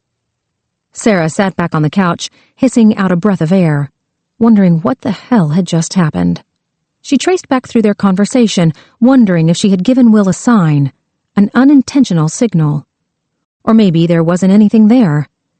Maybe she was reading too much into the look he gave her as they both sat on the couch. Surely it didn't help matters that 3 minutes before Will had arrived, Sarah was thinking lewd thoughts about her husband. Still, she went back through it again, trying to figure out what had brought them to that uncomfortable moment, or if, in fact, there had been an uncomfortable moment at all. It wasn't until she remembered holding his hand over the bowl, cleaning out the wounds on his knuckles, that she realized that Will Trent was no longer wearing his wedding ring. Chapter 19. Will wondered how many men in the world were trolling for prostitutes in their cars right now. Maybe hundreds of thousands, if not millions. He glanced at Betty, thinking he was probably the only one doing it with a chihuahua in his passenger seat. At least he hoped so. Will looked at his hands on the steering wheel, the Band-Aids that covered the broken skin. He couldn't remember the last time he'd gotten into a serious fight. It must have been when he was back at the children's home. There was a bully there who had made his life miserable. Will had taken it, and then he had snapped. And Tony Campano had ended up with his front teeth broken out like a Halloween pumpkin. Will flexed his fingers again. Sarah had tried to do her best with the Band-Aids, but there was no way to keep them from falling off. Will tried to catalog the many times he had been to a doctor as a child. There was a scar on his body for just about each visit, and he used the marks to jog his memory, naming the foster parent or group home leader who had been courteous enough to break a bone or burn him or rip open his skin. He lost count. Or maybe he just couldn't keep a thought in his head because all he kept coming back to was the way Sarah Linton had looked when he first saw her in the doorway to her apartment. He knew she had long hair, but she'd always kept it up. This time, it was down. Soft curls cascading past her shoulders. She was wearing jeans and a long-sleeved cotton shirt that did a very good job of showing everything she had to great advantage. She was in socks, her shoes kicked off by the door. She smelled nice, too. Not like perfume, but just clean and warm and beautiful. While she was fixing his hand, it had taken everything in him not to lean down and smell her hair.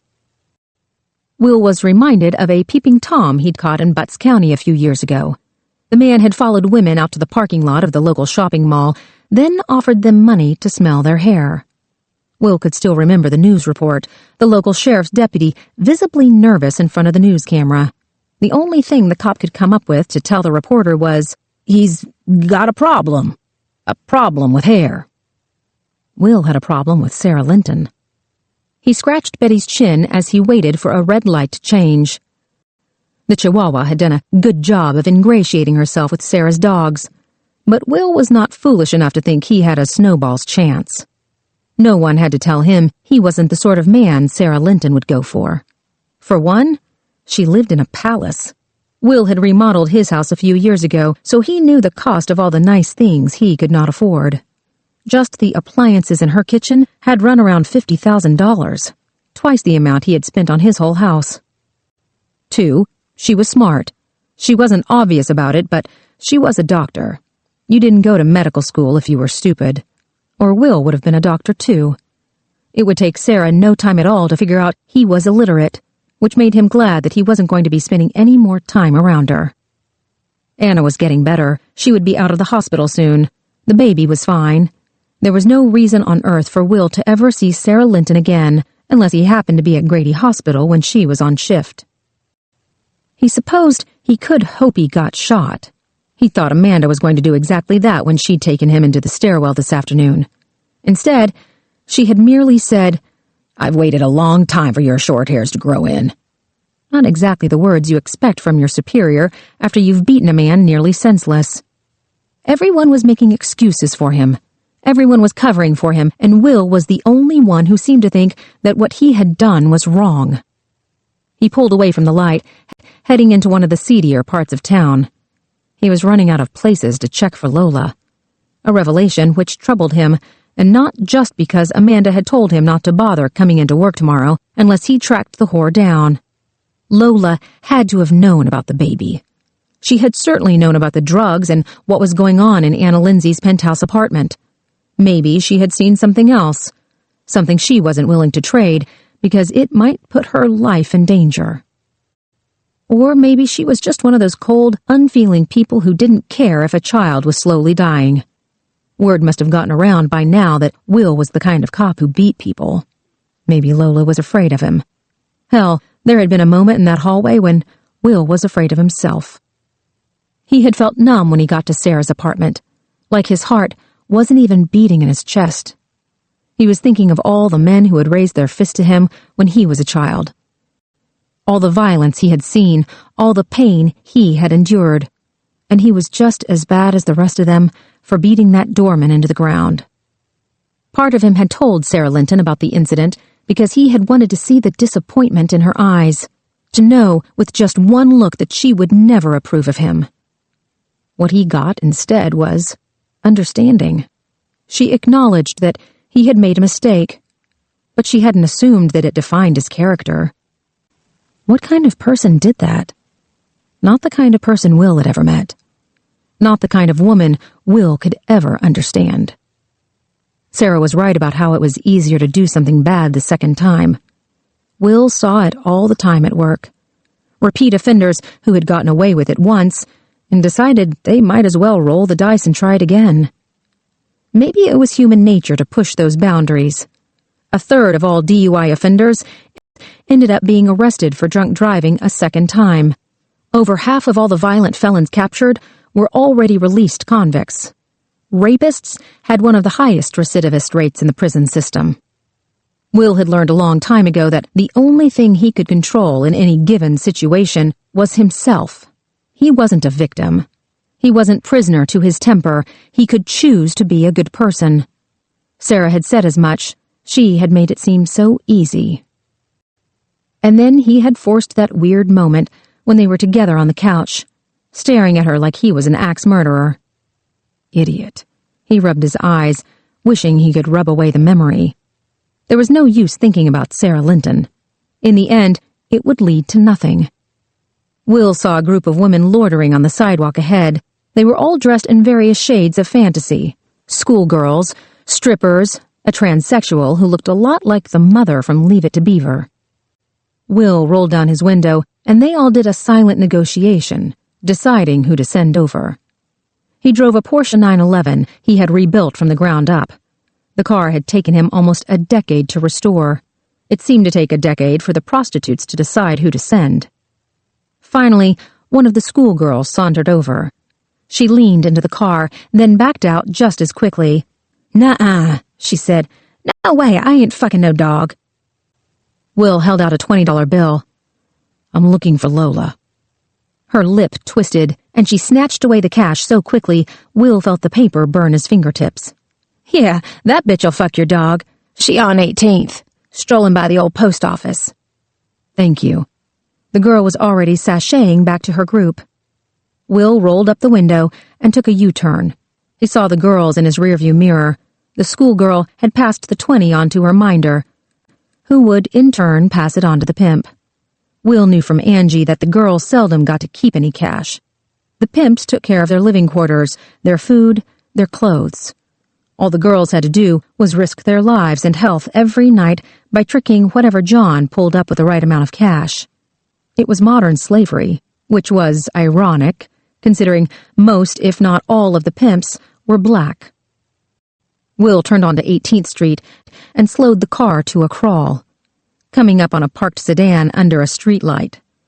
The driver was behind the wheel, his head back. Will gave it a few minutes, and a head popped up from the man's lap. The door opened, and the woman tried to get out, but the man reached over and grabbed her by the hair. "Crap," Will mumbled, jumping out of his car. He locked the door with the remote on his keys as he jogged toward the sedan and yanked open the door. "What the fuck?" the man yelled, still holding the woman by the hair. "Hey, baby," Lola said, reaching her hand out to Will. He grabbed it without thinking, and she got out of the car, her wig staying in the man's hand. He cursed and threw it onto the street, pulling away from the curb so fast that the car door slammed shut. Will told Lola, "We need to talk." She bent over to get her wig, and, courtesy of the streetlight, he saw straight up to her tonsils. "I'm running a business here."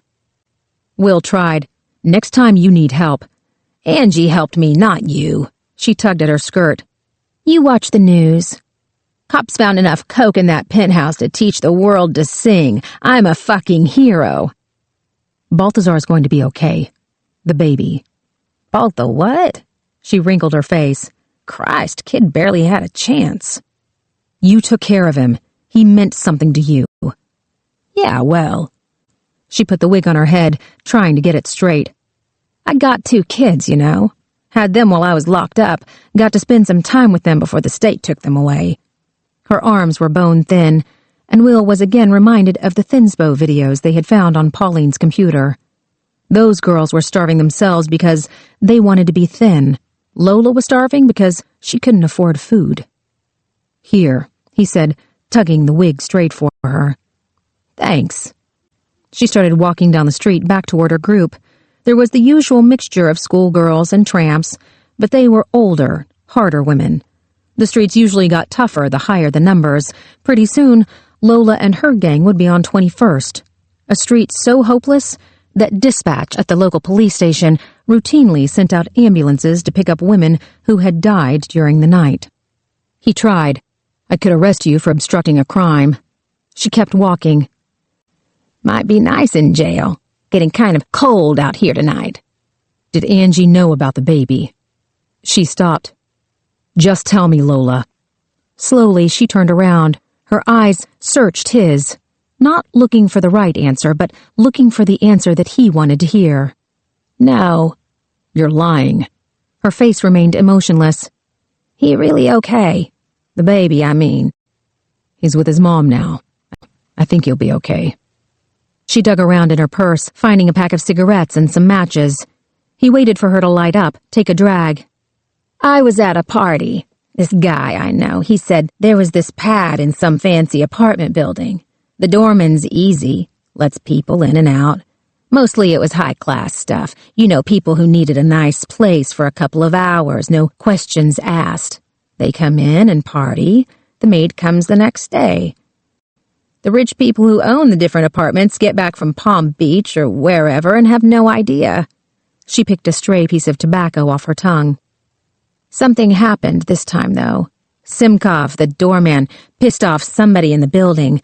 They gave him a 2-week notice. He started letting in the lower clientele." "Like you." She lifted her chin. "What'd he charge?" "Have to talk to the boys about that. I'd just show up and fuck." "What boys?" She exhaled a long plume of smoke. Will let it go, knowing not to push her too hard. "Did you know the woman whose apartment you were in?" "Never met her, never seen her, never heard of her." "So you get there, Simkov lets you up, and then what?" "At first it's nice. Usually we've been in one of the lower apartments. This was the penthouse. Lots of your better consumers. Good stash. Coke. Some H. The crack showed up a couple of days later. Then the meth. Went downhill from there." Will remembered the trashed state of the apartment. "That happened fast." "Yeah, well, drug addicts aren't exactly known for their restraint." She chuckled at a memory. "Couple of fights broke out. Some bitches got into it. Then the trannies went to town and..." She shrugged like, "What do you expect?" "What about the baby?" "Kid was in the nursery first time I got there." "You got kids?" He shook his head. "Smart choice. Angie's not exactly the mothering type." Will didn't bother to agree with her, because they both knew that was the God's honest truth. He asked, "What did you do when you found the baby?" "The apartment wasn't a good place for him. I could see what was coming. The wrong kind of people were showing up. Simkov was letting anybody in. I moved the kid down the hall. To the trash room." She grinned. "Ain't nobody worried about throwing away the trash at that party." "Did you feed him?" "Yeah," she said. "I fed him what was in the cabinets, changed his diaper. I did that with my own kids, you know. Like I said, they let you keep them for a while before they're turned over. I learned all about feeding and that kind of shit. I took pretty good care of him." "Why did you leave him?" Will asked. "You were arrested on the street." "My pimp didn't know about this. I was off the books just having a good time. He tracked me down and told me to get back to work, so I did." How did you get back upstairs to take care of the baby? She jerked her hand up and down. I tossed off Simkov. He's all right. Why didn't you tell me when you called that first night that there was a baby involved? I figured I'd take care of him when I got out, she admitted. I was doing a good job, right? I mean, I was doing good by him, keeping him fed and changing his little diapers. He's a sweet little boy. You seen him, right? You know he's sweet. That sweet little boy was dehydrated and hours from dying when Will had seen him. How did you know Simkov? She shrugged. Otik's a long-time customer, you know. She gestured toward the street. Met him here on Millionaire's Row. I wouldn't exactly call him a stand-up guy. He did me a favor letting me go up there. I made some good cash. I kept the kids safe. What else you want from me? Did Angie know about the baby? She coughed, the sound coming from deep in her chest. When she spit onto the sidewalk, Will felt his stomach roll. You're gonna have to ask her about that. Lola swung her purse over her shoulder and headed back toward her group. Will took out his cell phone as he walked toward his car. The thing was on its last legs, but it still managed to make the call. Hello? Faith said. Will didn't want to talk about what had happened this afternoon, so he didn't give her an opening. I talked to Lola. He ran down what the prostitute had told him. Simkov called her in to help her make some extra cash. I'm sure he took his share off the top. Maybe that's something we can use, Faith answered. Amanda wants me to talk to Simkov tomorrow. We'll see if his story matches up. What did you find on him? Not much. He lives in the apartment building on the bottom floor. He's supposed to be on the desk from 8 until 6, but there's been problems with that lately. I guess that's why they gave him his 2-week notice. His criminal report came up clean. His bank account's all right, considering he gets free rent. Faith paused, and he could hear her turning the pages in her notebook. We found some porn in his apartment, but nothing young or kinky. His phone's clean. Sounded to me like he'd let anybody into the building for the right amount of cash. Did Anna Lindsay give you anything? She told him about her fruitless conversation with the woman. I don't know why she won't talk. Maybe she's scared. Maybe she thinks if she puts it out of her mind, doesn't talk about it, then it'll go away. I suppose that works if you've got the emotional maturity of a 6-year-old. Will tried not to take her words personally. Faith told him, We looked at the front door logs from the apartment building. There was a cable guy and a couple of delivery people. I talked to all of them as well as the building maintenance guy. They're checking out. Clean records, solid alibis.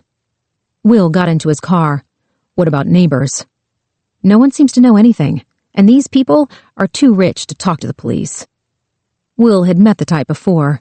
They didn't want to get involved, and they didn't want their names in the papers. Did any of them know Anna? Same as with the others. Anyone who knew her didn't like her. What about forensics? Should be back in the morning. What about the computers? Nothing, and the warrants aren't in for the bank yet, so we don't have access to Olivia Tanner's cell phone, BlackBerry, or her computer at work. Our bad guy is smarter at this than we are. I know, she admitted. Everything is starting to feel like a dead end. There was a lull in the conversation. Will searched for something to fill it, but Faith beat him to the punch. So, Amanda and I are going to interview the doorman at 8 in the morning. Then I've got an appointment I need to go to. It's out in Snellville. Will couldn't think what anyone would be doing in Snellville. I figure it'll take an hour or so. Hopefully we'll have an idea on Jake Berman by then. We need to talk to Rick Sigler, too. I keep letting him slip through the cracks. He's white, early 40s. Amanda made the same point. She sent someone around to talk to Sigler earlier today. He was at home with his wife. Will groaned. Did he deny even being at the scene? Apparently he tried to. He wouldn't even acknowledge he was with Jake Berman, which makes it seem more and more like a hookup. Faith sighed. Amanda's got a tail on Sigler, but his background is clean. No aliases, no multiple addresses, born and raised in Georgia. He's got K-12 school records in Conyers. There's no indication that he's ever been to Michigan, let alone lived there. We're only stuck on this brother thing because Pauline McGee told her son to watch out for his uncle. True, but what else do we have to follow? If we hit any more brick walls, we're both going to start getting concussions. Will waited a few seconds. What kind of appointment? It's a personal thing. All right.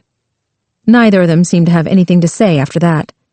Why was it so easy for Will to spill his guts to Sarah Linton, but he could barely manage to have a normal conversation with any other woman in his life, especially his partner.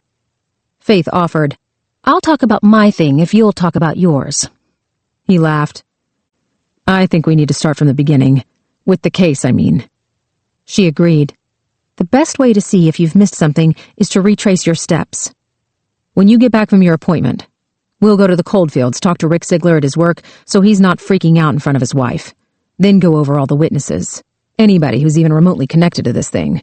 Fellow employees, maintenance men who've been to the house, tech support, anybody they've had contact with." "Couldn't hurt," she agreed. There was another lull. Again, she filled it. "Are you all right?" Will had pulled up in front of his house. He put the car in park, wishing that a bolt of lightning would just come down from the sky and kill him dead. Angie's car was blocking the driveway. "Will?" "Yeah," he managed. "I'll see you in the morning." He ended the call and tucked the phone into his pocket. The lights were on in the front room, but Angie hadn't bothered to turn on the porch light. He had cash in his pocket, credit cards. He could stay in a hotel tonight.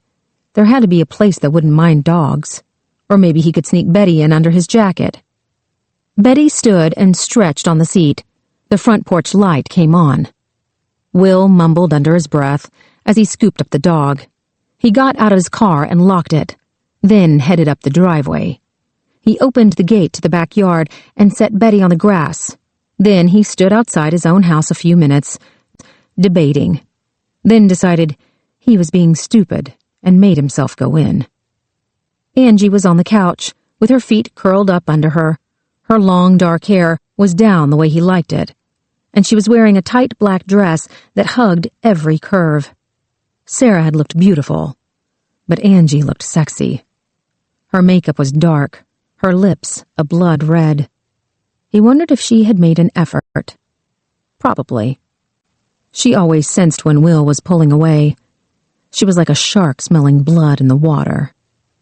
She greeted him the same way the prostitute did. "Hey, baby." "Hey." Angie stood up from the couch, stretching like a cat as she walked over to him. "Good day?" she asked, putting her arms around his neck. Will turned his head, and she turned it back, kissing him on the lips. He said, "Don't do that." She kissed him again because she had never liked being told what to do. Will kept himself as impassive as he could, and she finally dropped her arms. "What happened to your hand?" "I beat someone." She laughed, like he was joking. "Really?" "Yeah." He leaned his hand on the back of the couch. One of the Band-Aids was peeling up. "You beat someone." She was taking him seriously now. "Any witnesses?" "None that are talking." "Good for you, baby." She was close to him, right behind him. "I bet Faith wet her pants." Her hand traced down his arm, rested on the back of his wrist. Her tone changed. "Where's your ring?" "In my pocket." Will had taken it off before he'd gone up to Sarah's apartment. At the time, he'd fooled himself into thinking he'd done it because his fingers were swelling and the ring was getting tight. Angie's hand went to his pants pocket. Will closed his eyes, feeling the day catch up with him. Not just the day, but the last 8 months. Angie was the only woman he had ever been with, and his body had been lonely, almost aching for the feel of her. Her fingers touched him through the thin material of his pocket. His reaction was immediate, and when she breathed into his ear, he gripped the couch so that he could still stand. She took his ear between her teeth. "You miss me?" He swallowed, unable to speak as she pressed her breasts, her body, into his back. He leaned his head back and she kissed his neck, but it wasn't Angie he was thinking about when her fingers wrapped around him. It was Sarah. Her long, thin fingers working on his hand as they both sat on the couch. The way her hair had smelled, because he had let himself bend down just for a moment and inhaled as quietly as he could. She smelled of goodness and mercy and kindness. She smelled of everything that he had ever wanted, everything that he could never have. "Hey." Angie had stopped. "Where'd you go?" With effort, Will managed to zip up his pants. He shouldered Angie out of the way as he walked across the room. She asked, "Is it your time of the month again? Did you know about the baby?" She cocked her hand on her hip. "What baby?" "I don't care what the answer is, but I want the truth. I need to know the truth." "You gonna beat me if I don't tell you?" "I'm gonna hate you," he answered, and they both knew what he was saying was true. That baby could have been you or me. Hell, that baby was me. Her tone was sharp, defensive. "Mommy, leave him in the trash can." It was that or whore him out for speed. She pressed her lips together, but would not look away. "Touché," she finally said, because Deirdre Pulaski had done just that very thing to her baby girl. Will repeated his question, the only question that mattered anymore. "Did you know that there was a baby in that penthouse?" "Lola was taking care of it." "What?" "She's not bad. She was making sure it was okay. If she hadn't got popped—" "Wait a minute." He put out his hands to stop her. "You think that whore was taking care of that baby?" "He's fine, right? I made some calls to Grady. Mother and son are united again." "You made some calls?" He couldn't believe what he was hearing. "Jesus Christ, Angie, he's a tiny baby. He would have been dead if we'd waited any longer. But you didn't, and he's not." "Angie, people always take care of babies, Will. Who looks out for people like Lola?" "You're worried about some crack whore when there's a baby in a trash heap starving to death?" He didn't let her answer. "That's it. That's it for me." "What the hell does that mean?" "It means I'm finished. It means the string on our yo-yo has broken. Fuck you. No more back and forth. No more screwing around on me, running out on me in the middle of the night, then running back in a month or a year later, pretending like you can lick my wounds all better. You make it sound so romantic." He opened the front door. "I want you out of my house and out of my life." She didn't move, so he walked over to her, started pushing her toward the door. "What are you doing?" She pushed back, and when he wouldn't budge, she slapped him. "Get the fuck away from me!" He lifted her from behind, and she used her foot to kick the door closed. "Get out," he said, trying to reach the doorknob even as he held on to her. Angie had been a beat cop before she'd been a detective, and she knew how to take him down. Her foot kicked out, popping him in the back of the knee, dropping him to the floor. Will held on, pulling her down with him so they were struggling on the floor like a couple of angry dogs. "Stop it!" she screamed, kicking him, punching him, using every part of her body to cause pain. Will rolled her onto her stomach, pushing her flat against the wood floor. He grabbed both her hands in one of his, squeezing them together so she couldn't fight him. Without even thinking, he reached down and ripped away her underwear. Her nails dug into the back of his as he slid his fingers inside her. "Asshole," she hissed, but she was so wet Will could barely feel his fingers moving in and out. He found the right spot, and she cursed again, pressing her face into the floor. She never came with him. It was part of her power play. She always squeezed every last bit of soul out of Will, but she would never let him do the same to her. "Stop it!" she demanded, but she was moving against his hand, tensing with each stroke. He unzipped his pants and pushed himself inside her. She tried to tighten against him, but he pushed harder, forcing her to open up. She groaned, and there was a sweet release as she took him in deeper. Then even more. He pulled her up to her knees, fucking her as fast as he could while his fingers worked to bring her to the edge. She started to moan, a deep, guttural sound he had never heard before.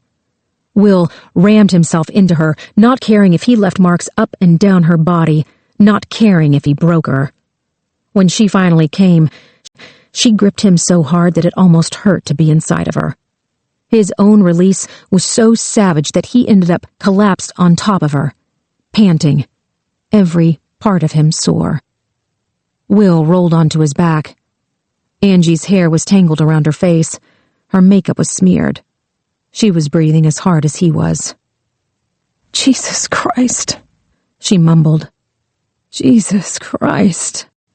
She tried to reach out and touch his face, but he slapped her hand away. They lay there like that, both panting on the floor, for what seemed like hours. Will tried to feel remorse. or anger, but all he felt was exhaustion. He was so sick of this. So sick of the way Angie drove him to extremes.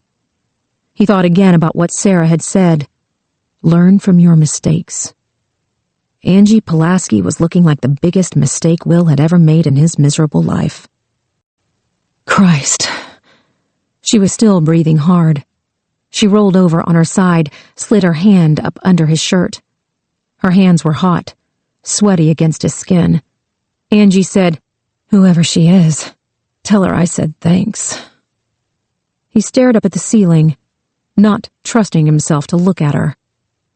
"I've been screwing you for 23 years, baby, and you've never fucked me like that before." Her fingers found the ridge at the bottom of his rib, the place where the skin puckered from a cigarette burn. "What's her name?" Will still didn't answer. Angie whispered, "Tell me her name." Will's throat hurt when he tried to swallow. "Nobody." She gave a deep, knowing laugh. "Is she a nurse or a cop?" She laughed again. "Hooker?" Will didn't say anything. He tried to block Sarah out of his mind, didn't want her in his thoughts right now because he knew what was coming. Will had scored 1 point, so Angie had to score 10. He flinched as Angie found a sensitive nerve on his damaged skin. She asked, "Is she normal?" Normal.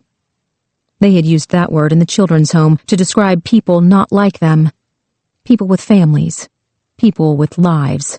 People whose parents didn't beat them, or pimp them out, or treat them like trash. Angie kept tracing the tip of her finger around the burn. "She know about your problem?" Will tried to swallow again. His throat scratched. He felt sick. "She know you're stupid?" He felt trapped under her finger, the way it was pressing into the round scar where the burning cigarette had melted his flesh. Just when he thought he couldn't take it anymore, she stopped, putting her mouth close to his ear, sliding her fingers up the sleeve of his shirt. She found the long scar running up his arm where the razor had opened his flesh. "I remember the blood," she said, "the way your hand shook, the way the razor blade opened up your skin. Do you remember that?" He closed his eyes, tears leaking out. Of course he remembered. If he thought about it hard enough, he could still feel the tip of the sharp metal scraping across his bone, because he had known that he should send the razor deep. Deep enough to open the vein, deep enough to make sure it was done right. "Remember how I held you?" she asked, and he could feel her arms around him even though she wasn't holding him now. The way she had wrapped her whole body around him like a blanket. There was so much blood. It had dripped down her own arms, onto her legs, her feet. She had held on to him so tight that he couldn't breathe, and he had loved her so much, because he knew she understood why he was doing it, why he had to stop the madness that was going on around him. Every scar on his body, every burn, every break. Angie knew about it the same way she knew everything about herself. Every secret Will had. Angie held somewhere deep inside her. She held on to it with her life. She was his life. He gulped, his mouth still spitless. "How long?" She rested her hand on his stomach. She knew she had him back. Knew it was just a matter of snapping her fingers. "How long what, baby? How long do you want me to love you?" She didn't answer him immediately, and he was about to ask the question again when she said, "Isn't that a country music song?" He turned to look at her, searching her eyes for some sign of kindness that he had never seen before. "Just tell me how long so I can count the days, so I know when this is finally going to be over." Angie traced her hand down the side of his face. 5 years. 10 years. His throat was closing, like someone had fed him glass. "Just tell me, Angie, how long until I can stop loving you?" She leaned in, put her mouth to his ear again. "Never." She pushed herself up from the floor, smoothing down her skirt, finding her shoes and underwear. Will lay there as she opened the door, then left without bothering to look back. He didn't blame her. Angie never looked back. She knew what was behind her, just like she always knew what was ahead. Will didn't get up when he heard her shoes on the porch stairs, or her car starting up in the driveway. He didn't get up when he heard Betty scratching at the dog door, which he'd forgotten to open for her. Will did not move for anything. He lay on the floor all night, until the sun coming in through the windows told him it was time to go back to work. Day 4. Chapter 20. Pauline was hungry, but she could handle that. She understood the pains in her stomach and lower intestines, the way the spasms reverberated through her gut as they grasped for any type of nourishment. She knew it well, and she could handle it. The thirst was different, though. There was no way around the thirst. She had never gone without water for this long before. She was desperate, willing to do anything. She'd even peed on the floor and tried to drink it. But it just made her thirst even wilder, so that she'd ended up sitting on her knees, baying like a wolf. No more. She couldn't be in that dark place for long. She couldn't let it get to her again, envelop her so that all she wanted to do was curl into a ball and pine for Felix. Felix. He was the only reason to get out of here, to fight, to stop the fuckers from taking Pauline away from her baby boy. She lay on her side, arms pinned to her waist, feet sticking straight out, and lifted her upper body, straining her neck so that she could line herself upright. She held herself like that, muscles tight, sweating, the blindfold rubbing her skin as she took aim. The chains around her wrists rattled from exertion, and before she could stop herself, she reared back her head and pounded it into the wall. Pain streaked through her neck. She saw stars, literal stars, swimming through her vision. She fell onto her back, panting, trying not to hyperventilate, willing herself not to pass out. "What are you doing?" the other woman asked. The bitch had been lying on her back like a corpse for the last 12 hours, unresponsive, uncaring, and now she was asking questions? "Shut up," Pauline snarled. She didn't have time for this shit. She rolled over onto her side again, lining up her body with the wall, moving down a few more inches. She held her breath, squeezed her eyes shut, and pounded her head into the wall again. "Fuck!" she screamed, her head exploding with pain. She fell onto her back again. There was blood on her forehead, sliding underneath the blindfold, getting into her eyes. She couldn't blink it away, couldn't wipe it. She felt like a spider was crawling across her eyelids, seeping into her eyeballs. "No," Pauline said, and she found herself wrapped in a full-on hallucination. Spiders crawling across her face, digging into her skin, laying eggs in her eyes. "No!" She jerked up to sitting, head spinning from the sudden motion. She was panting again, and she bent her head to her knees, touched her chest to her thighs. She had to get hold of herself. She couldn't give in to the thirst. She couldn't let the dementia settle into her brain again so that she lost where she was. "What are you doing?" the stranger whispered, terrified. "Leave me alone." "He'll hear you. He'll come down." "He's not coming down," Pauline snapped. Then, to prove it, she screamed, "Come down here, you motherfucker!" Her throat was so raw that she started coughing from the exertion, but she still screamed, "I'm trying to escape! Come stop me, you limp-dicked motherfucker!" They waited and waited. Pauline ticked off the seconds. There were no footsteps on the stairs, no lights turned on, no doors opened. "How do you know?" the stranger said. "How do you know what he's doing?" "He's waiting for one of us to break," Pauline told her, "and it's not going to be me." The woman asked another question, but Pauline ignored her, lining herself up with the wall again. She braced herself to pound her head into the wall again, but she couldn't do it. She couldn't hurt herself again. Not right now. Later. She would rest a few minutes and then do it later. She rolled onto her back, tears streaming down her face. She didn't open her mouth, because she didn't want the woman to know she was crying. The stranger had heard the sobbing, heard Pauline sliding around in her own piss. That show was over. No more tickets would be sold. "What's your name?" the stranger asked. "None of your goddamn business," Pauline barked. She didn't want to make friends. She wanted to get out of here any way she could, and if that meant walking over the stranger's dead body to freedom, Pauline would do it. "Just shut up. Tell me what you're doing and maybe I can help you." "You can't help me, you got that?" Pauline twisted to face the stranger, even though they were in total darkness. "Listen up, bitch. Only one person is going to make it out of here alive, and it's not going to be you. You understand me? Shit rolls downhill, and I'm not going to be the one smelling like a sewer when this is over with, all right?" The stranger was silent. Pauline fell onto her back, looking up at darkness, trying to brace herself for the wall again. The woman's voice was barely a whisper. "You're Atlanta Thin, aren't you?" Pauline's throat tightened like a noose had been put around it. "What?" "Shit rolls downhill, and I'm not going to be the one smelling like a sewer?" She repeated. "You say that a lot." Pauline chewed her lip. "I'm Mia 3. Mia, slang for bulimia. Pauline recognized the screen name, but still insisted. "I don't know what you're talking about." Mia asked, "Did you show them that email at work?"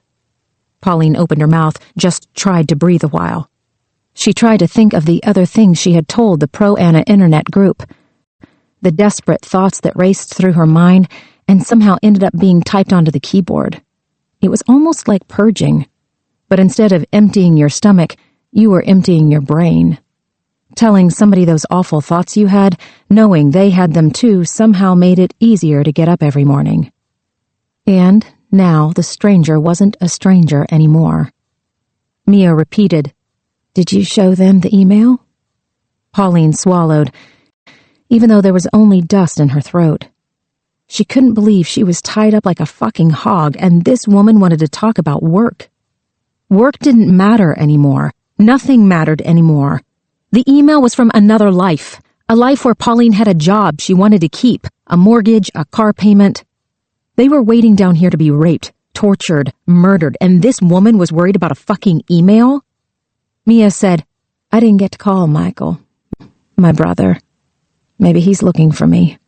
"He won't find you," Pauline told her. "Not out here." "Where are we?" "I don't know," she answered. The truth.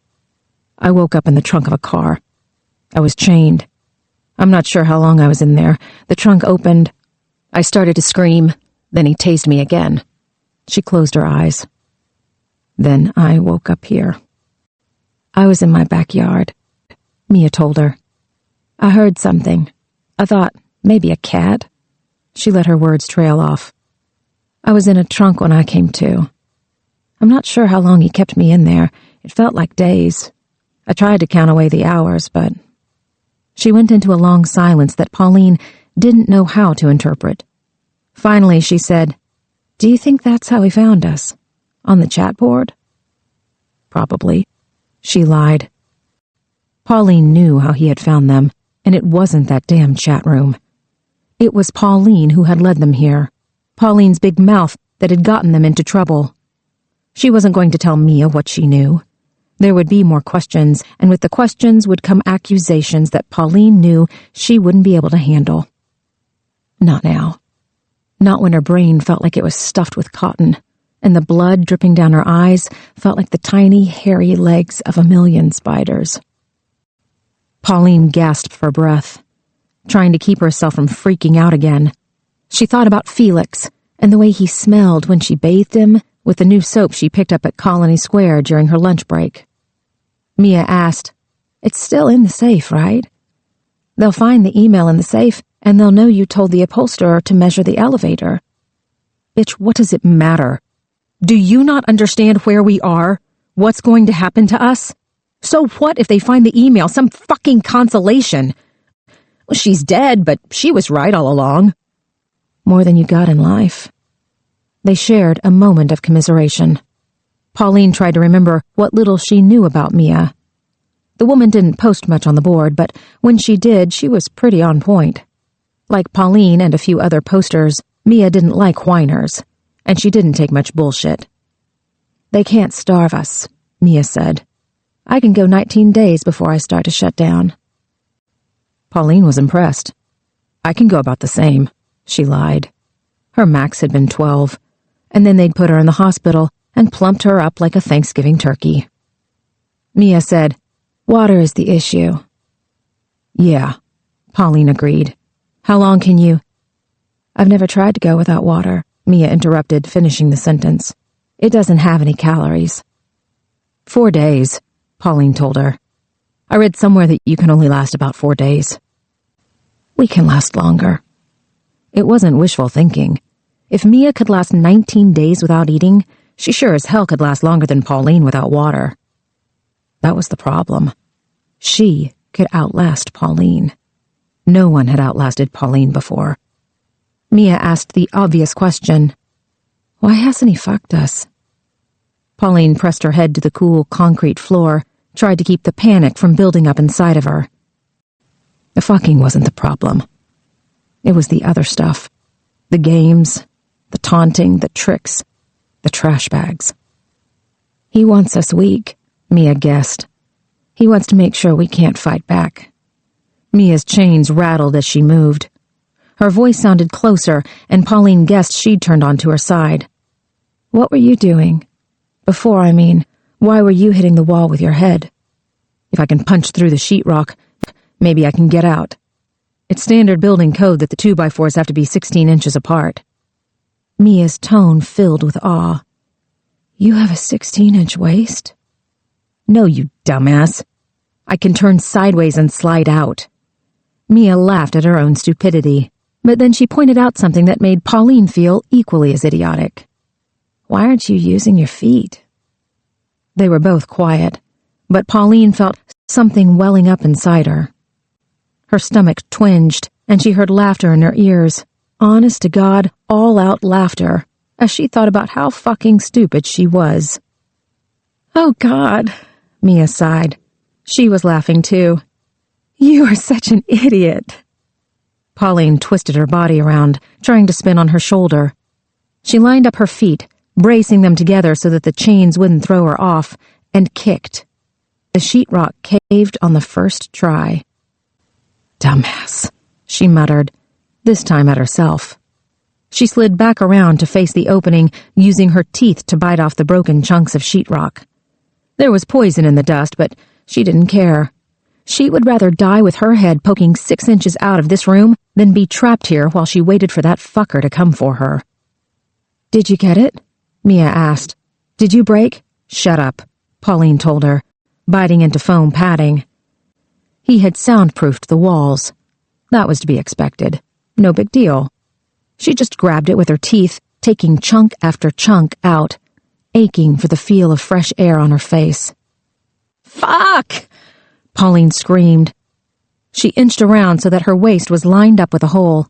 She reached out with her fingers, which barely went past the broken sheetrock. She tore out the foam, then her fingers brushed something that felt like a screen.